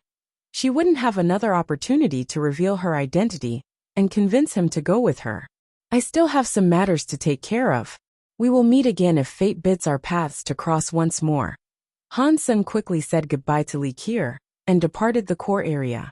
He returned to the White Whale. Li Qier was so upset that she wanted to kick something. She looked so sad when she returned to her ship. My lady, what happened? Did you tell Dollar? Did he agree to be your silkworm? Little Butterfly asked, looking at Li Qier with confusion. Li Qier sighed and said nothing. She didn't want to admit that she had missed an opportunity to reveal that she was one of the very high. My lady, what is going on? Why are the rumors saying Dollar is one of the very high? What happened? Little Butterfly hastily asked. It's nothing. I will claim him. Li Qier felt annoyed and just waved her hand to indicate she wanted no more questions. Dollar, you must become my silkworm. Li Qier nibbled her lips in anger. Han Sen returned to the White Whale and was shocked to find out what had happened in his absence. Fang Qingyu and the pirates were hiding in a corner, and Ningyu was curled up behind Bauer. She was very scared, but Bauer was holding the purple ginseng that looked like a big carrot. She chewed on it as she stood in front of the others. Inside the control room, Gu Qingqing was fighting Elysian Moon. What surprised Han Sen was that they were both using area powers. How did they level up so quickly? Han Sen wondered. They are already king class. Although he had given Gu Qingqing some Xenogeneic genes, she and Elysian Moon had become king class much more quickly than he expected. And they were using area powers. That was a bit much. That was especially true of Elysian Moon. She had spent less time in the Geno universe. There was no way she could have leveled up this quickly. The white whale's control room had become their battleground. Gu Qingqing stood there with loads of swords coming out of her. All those flying swords were like a river headed for Elysian Moon. Elysian Moon opened her umbrella, that was made of paper. The flying swords, upon hitting the umbrella, were sucked into the drawing on the umbrella's surface. More and more flying swords appeared on the drawing. Elysian Moon spun her white paper umbrella, making the flying swords inside the canvas come back to life. Now under Elysian Moon's control, the flying swords flew forward to strike back at Gu Qingqing. Gu Qingqing frowned. Her area power was put to work again. She regained control of the swords and sent them back at Elysian Moon. The two pretty girls were having a standoff, with one holding a sword and the other holding an umbrella. A storm of swords flew back and forth between them. It was like there was no end in sight. What are they doing? Why are they fighting? Han Sun asked. After jumping over in front of Bauer, everyone other than Bauer shook their heads. Clearly, they didn't know why Gu Qingqing and Elysian Moon were fighting either. They were also shocked about how fast Gu Qingqing and Elysian Moon had leveled up. Bauer was clutching her purple ginseng when she answered. They are fighting about which is bigger and which is smaller. Bigger and smaller? What does that mean? Han Sun asked in confusion. I don't know. I heard them fighting. Gu Qingqing said she wants to be big, but Elysian Moon said no. She said Gu Qingqing can be small, and she can be the big one, Bauer explained, not seeming to understand it herself. Upon hearing that, knowing expressions crossed the faces of the pirates. I know. They both must have fallen in love with the same man, so they both want to be with that man. But they are fighting about which will be the mistress, and which will be the wife. Right. Things must be like that. I'd like to know which man is so lucky to have two pretty girls fighting over him. A family must have been storing up luck for generations for a man to have these two women. I can't imagine what he did in a past life to earn this. Maybe he saved the universe or something. Saving the universe once wouldn't be enough. He must have done it twice at least. I don't think so. That man must have been a virgin for 10 generations.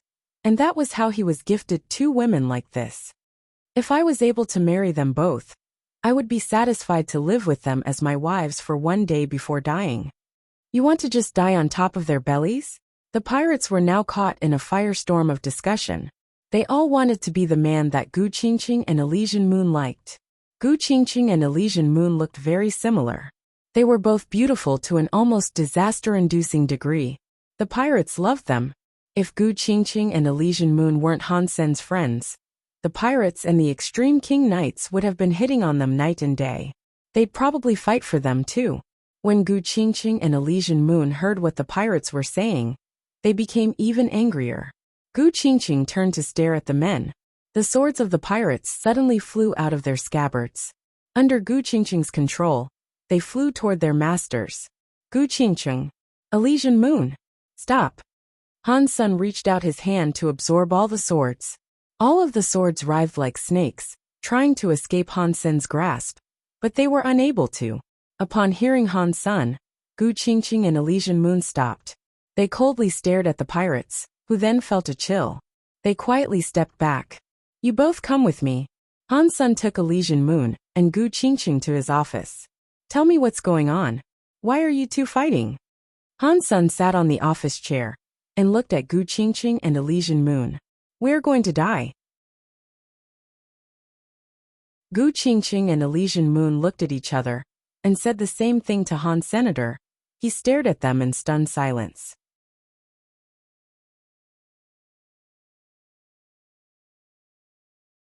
Chapter 2540. Only one can live. What happened? Is it because of the mushrooms? Han Sun pointed at the plants that were on both of their heads. Gu Qingqing shook her head. I told you, I'm not a person of the modern age. I am a Qigong user of ancient times. So is this happening because of your lifespan? Han Sen's heart jumped. Gu Qingqing was the same as him. Both of them had entered a crystallizer control room. When Gu Qingqing had left the control room, she had been transported tens of thousands of years beyond the period in which she had been born. She had entered a world that was completely different from the one she knew. If they calculated the time that had passed while she was in the control room, Gu Qingqing should have died a long time ago. Gu Qingqing nodded, then shook her head. It is because of my lifespan, but it is not as you think. It isn't because I entered a crystallizer control room. Then what is it? Hansen asked in concern. Gu Qingqing and Elysian Moon looked at each other. Then Elysian Moon said, "It is because of me." Hansen turned his gaze to Elysian Moon and said nothing. He waited for her to proceed. He still had no idea what was going on. Elysian Moon was confused and unsure of what to say. She moved her lips but no words came. Gu Qingqing said, "Let me explain it then." Hansen turned back to Gu Qingqing. He was growing more concerned by the minute. A long time ago, he had been interested in the relationship between Gu Qingqing and Elysian Moon. Gu Qingqing was an ancient human Qigong master. Elysian Moon had been a spirit inside the sanctuaries. Their races were different, but they looked exactly the same. So, Hansen was curious about the relationship they shared. "I practiced a Qigong called Sword Fairy Picture," Gu Qingqing said. "According to the ancient theories of Qigong, you could watch yourself generate a god and become the Sword Fairy Picture. Through this, you could unlock the Sword Fairy path." "Elysian Moon is your Sword Fairy Picture? You created her?" Hansen looked at Gu Qingqing with shock. Gu Qingqing shook her head. "Elysian Moon is the Elysian spirit, and she is very special. Due to an accident, the two of us combined with my Sword Fairy Picture. That was how our fates became intertwined." Hansen looked at Gu Qingqing and Elysian Moon. He wasn't sure what sort of accident she was referring to. It would have taken quite an accident to make a Qigong master connect with a spirit, after all. "Didn't I tell you that I was different from ordinary spirits? I told you that my spirit stone wasn't in a spirit statue, and I kept it on my person instead. I was actually lying to you though. My spirit stone had already combined with her." Elysian Moon pointed at Gu Qingqing. "Is that related to your lifespan?" Hansen asked. Gu Qingqing nodded. "Our situation is very complicated. I am a human combined with a spirit stone. It made my spirit very strong. And I also earned the body type of a spirit. I took Elysian Moon's spirit stone, while she drew power from my Sword Fairy Picture. Over time her body changed. We are a part of each other, but not exactly. When we entered the alliance, we were reconstructed. At that time, our connection was pretty much severed. We thought the effect we had on each other would be over, and we would live apart from each other. But after contacting each other, we swiftly found out that the connection was becoming stronger and stronger. Stronger than it had been before." Elysian Moon looked gloomy. She said, "In the Geno universe, this power resulted in big changes happening to our bodies. We have begun to level up very quickly, and as long as there is energy available, our level can continue to increase at this rate. We were happy about this, but then we discovered that these changes make us age faster as well."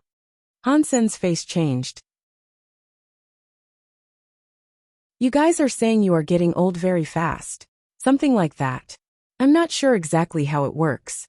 Based on the speed we've been progressing, though we only have a year at best. A few months in the worst case scenario.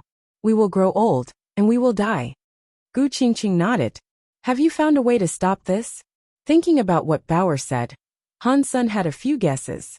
Gu Qingqing and Elysian Moon nodded. Elysian Moon said, "We have been investigating this issue for quite some time, and we have conducted many tests. We have come to realize that we are supposed to be together. As long as we remain separate, we will never be whole. So there are flaws in our genes. These flaws are what is making us grow so old so fast. They're pushing us to develop far too quickly." Gu Qingqing leaned forward and said, "It is like this. If we were ordinary humans, our lives would have a lifespan of 100 years. Our current aging process is like that of a mosquito, from birth to death. Our whole lives could now pass us by in a fortnight. The only way to get rid of this flaw is for me and Elysian Moon to become one. In that way, we can repair the flaws of our genes. When we are perfect, we will have a lifespan like an ordinary human. Can you guys combine and become one person?" Hansen looked at Gu Qingqing and Elysian Moon with confusion. While Elysian Moon was still a spirit, Hansen could picture her possessing Gu Qingqing. Now that they both had physical bodies in the Geno universe, Hansen couldn't believe that they could still combine. I wish we couldn't, but we did find out it was possible. But that means we will become one person, and even our personalities will be merged. Elysian Moon looked dire. Han's son understood the crux of their conflict now. As a creature with emotions, no one would want to be a part of another. They wanted to be individuals. But now they must become a part of each other. Otherwise, they'd die.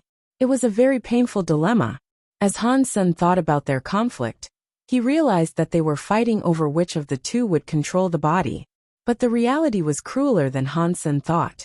Gu Qingqing coldly said, "And we found another way. We don't need to combine our personalities. The other option is for one person to die. That way, the body of the deceased can be combined with the body of the living one. If we do that, there will only be one personality. There would be no need for a merging." Han's son was shocked. He just stared at Gu Qingqing and Elysian Moon with bewilderment. He hadn't expected that to be a potential solution. "Are you guys going to go through with this?" Han's son sighed. In a situation like this, Han's son didn't know how he should advise Elysian Moon and Gu Qingqing. "We don't want to do this, but it doesn't seem like there is a fairer alternative.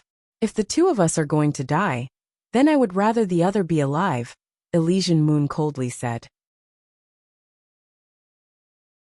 "Even when you combine and become one, your personalities may not match," Han's son said.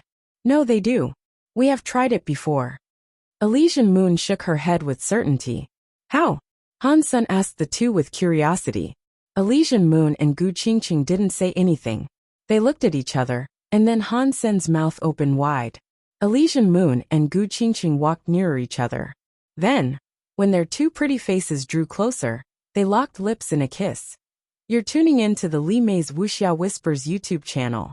We're so grateful for your support, and don't forget to subscribe to join us on this incredible journey through captivating stories.